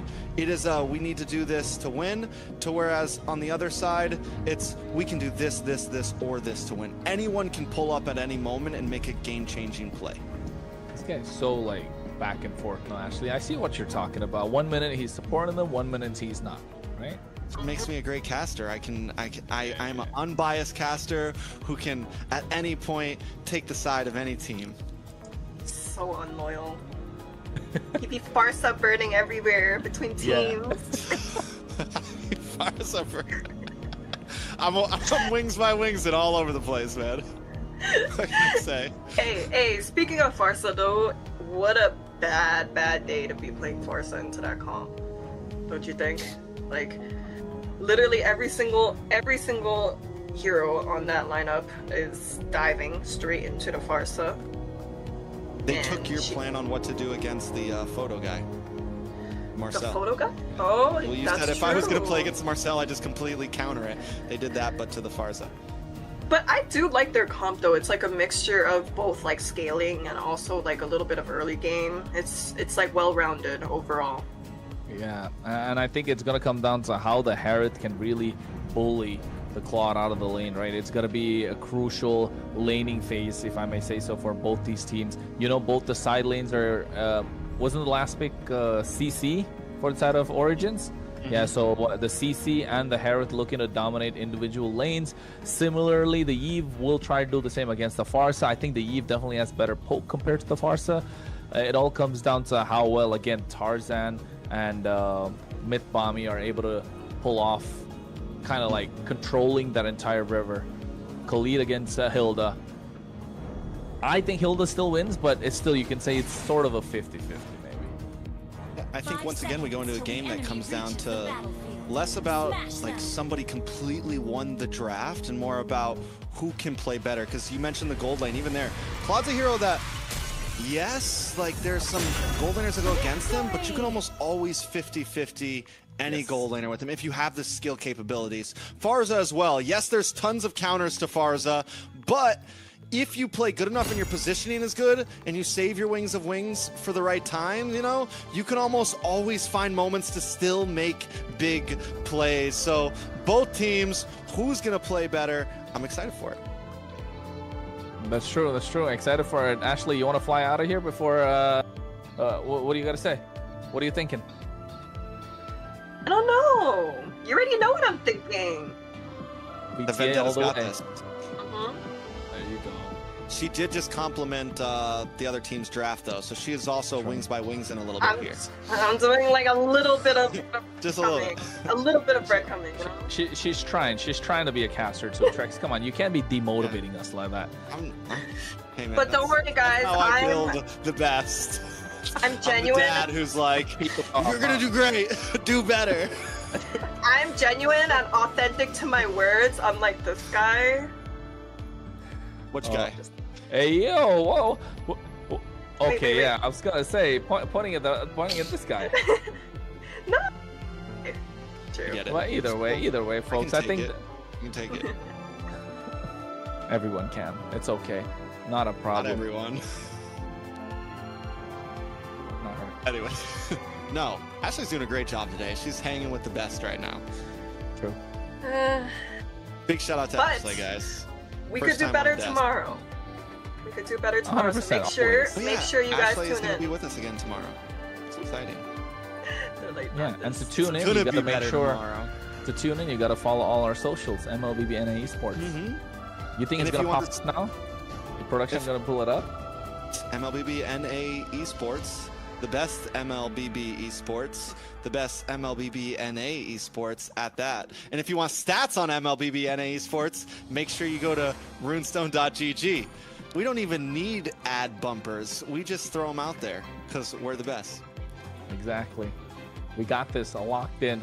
We're so locked in to see what's gonna happen. MCT AMER Mobile Legends Bang Bang Championship Tour of the Americas North. They're gonna be happening Thursday, Friday, folks. And of course, if you're looking and curious to see the South, we're talking about Saturday, Sunday. The winners are gonna go straight to the grand finals. Of course, it's gonna be North versus South. It's gonna be a prize pool of 50 grand. US dollars, not diamonds no more. And at the same time, that slot for EWC alongside that wild card slot that's available as well. Trex, would you be happy with the wild card slot, or you're just really gunning for the main stage? If you're a For team. North? If If you're I'm a team. Oh, if I'm a team, Of course. I'm gunning Gods are for the, ever what do you mean? shifting, If I'm a but team, it's I'm hard gunning to for the be main steadfast. stage. I don't know. Some teams do not have that. Ashley, are you mindset gonna where- gun for second place? I know, right? What You've kind of had second question place. is It doesn't that? feel good, does it? Your team is banning. Hey, that was not called for. I'm That- sorry. you I'm Alright, got- guys. sorry. I'm That'll be sorry. all from me. He's got to That'll apologize. be all from me. You guys did amazing. You guys did so great. Ashley, you know the only reason I joke with you like this is because we're. I swear to protect it till my I don't want to last hear it. That's why I beat all of the teams you root for. Your team Hey, You that's not do. called for. You were the Navi Slayer. No, I was talking about like for the men's. Let's make this All of the teams you're rooting for. That's why I beat them. Brand is picking. We're not going to continue this. I don't want to hurt you. Yeah, but guys, He just, I don't want to statistically, hurt you like this guy. no. Your Statistically team is speaking, though, since VTA is known as the Dark Horses, Dark Horses so far has reached at least Your top team 3. is banning. I am now the carried international down team. by these Your team is banning. chains. You think they're the top 3? VTA? BTA? Easily. I mean, I can get behind that. I can get behind Easily. that. Yeah. I'm sorry. The sound was just a little loud. I couldn't hear you for a second. I just wanted to re-clarify. Is he being sarcastic with me? No. Do you want to fight, Chex? No, I don't want to. I'm just gonna grab some popcorn, Valor folks. and royalty in a dead body. Guys, Go ahead. Do your thing. Among the planes Break the exists wings. the equilibrium. Yeah, oh my god. I'm out Not here, again. guys. Not again. That's gonna become, that is gonna be the thing this season. Just let you know what it means. Will it We're grant we're building memes, guys. We're building content. We're probably not gonna find another Farsa game, maybe. rises But when then I again, give with the the global word. ban, it's so open, right? You want to see some of those Farsas pop up. Farsa plus Granger, Farsa plus Quad. Yeah. Do you not like Farsa? You don't think we're gonna see Farsa? I love the Farsa. It's one of my favorite mages. It's probably the only mage I can play in the mid lane. But I don't Same. play mid lane. That It's and Kagura. such a problem. My Kagura's Such a pretty good. problem. guys, Nah, what? Okay, believe you. okay. I forgot to I'm ask like you lemon. guys this I'm like question. lemon over here. Yeah, sure. Okay. I'm Yeah, this guy is lying out of his butt cheeks right now. But anyways, anyways. I agree. Wait. I agree. He Hold on. compared himself to lemon. Whatever. What like No, a no. sour lemon or like a a lemon gone bad? The lemon. Yeah, the sure. lemon. Sure, The buddy. Sure. Kagura legend, the lemon. Yeah, we know who you're talking about. You're not You no even know who alien. that is, bro? Yeah, of course. Who How, does long it? have you- how old are you again? Come on, Unc. I'm not joking. that young too. Let's Enough to say what this is, right? Enough to know what this is. 5 seconds So, yeah. till the enemy reaches the battlefield. Smash them. Ashley just made a face, just like, Ashley just yo, made a where face. am I? Why did I accept this? Why did I accept this job? This is what happens when you give us dead Welcome to time like Mobile this for this Legends. long. We're just having fun at this point. Just complete It's brain rot. okay. I'm enjoying it. I can I'm do having this fun. all day long. I can yap for a while. Yep, we are ready. Let's jump in. I'm pretty sure the games are finally. They just had to do a quick redraft. Everything is good. I'm pretty sure the lineups are staying exactly the same. Ashley, we'll see you in about 13 minutes and 45 seconds. Don't know which way that's gonna go, but that's how long the game's gonna go. Let's jump in to game number 2, Kronos. Well, imagine that actually happens. 13 minutes, 45 seconds. Keep that on the minds, folks. If you get that as the game time, you know whom to ask your future about. Trex Cast. That's where you got to go. While you're at it, drop me some love as well. Kronos Cast, and of course, Ashley doing the same. I think what? Ashley with a Q instead of an A. Yeah, I know, right? I don't know. It's kind of confusing, actually. Actually. See what I did there? It all makes sense now. All right, let's focus. We're in game number 2. The hype died, but we're going to bring it back. Influence Rage Origins, with their back against the ropes right now. They win this game and bring it to game 3, or they lose and go down to the 0-1 group swept at that. They did play amazingly. Melon goes down. Matakucho with first blood. Yeah, fast rotations coming through with the Suyo. And I think it came down to how Replic was really going 1v1 against Melon. Melon almost got the better of him. Look at the bot side as well. Make a proxy on the waves. I'm not sure if this is a wise idea. Oh, Merciless going a little too aggressive, but able to make it out thanks to the help of Mitbami there. Okay, look at the early aggression right now from Astro. In their face. We were wondering how they were going to be able to use this Hilda. They are at least able to keep Vendetta at bay. They weren't able to steal the purple there, but still good aggression. Hey man, very aggressive if you ask me. Vendetta are coming in for blood, and I think they want to end this right here, applying the pressure. Important to do so, but Rage Origins not letting through. This turtle is up, of course. They want to contest this. Aw, unlucky there. Mitbami able to get that nice EXP crab. A curtain call being used up. Here comes the RW. Their airstrike popped in at the same time, and now they go for the Wilderness Blessing. Throne of Ruin catching 3 members. Oh, this is not looking good for Vendetta. Matakucho able to get the kill. Nox able to find 1 as well. 2 down on the side of Vendetta, and more coming at that. Mythbomb able to respond at least and find Matakucho. A good response, a double kill into the hands of Matakucho. 2 for 1 overall. 4 kills into the hands of Rage, though. Yeah, aggression was good, but not so overly aggressive, right? Vendetta not knowing where to stop. They shouldn't overheat, especially at this point. Yes, the wait was a little bit too long, but make sure you breathe and kind of understand where you are at this point. The game is in your favor. Match point, you got a decent draft to go up against that same composition, but that's what I'm talking about earlier.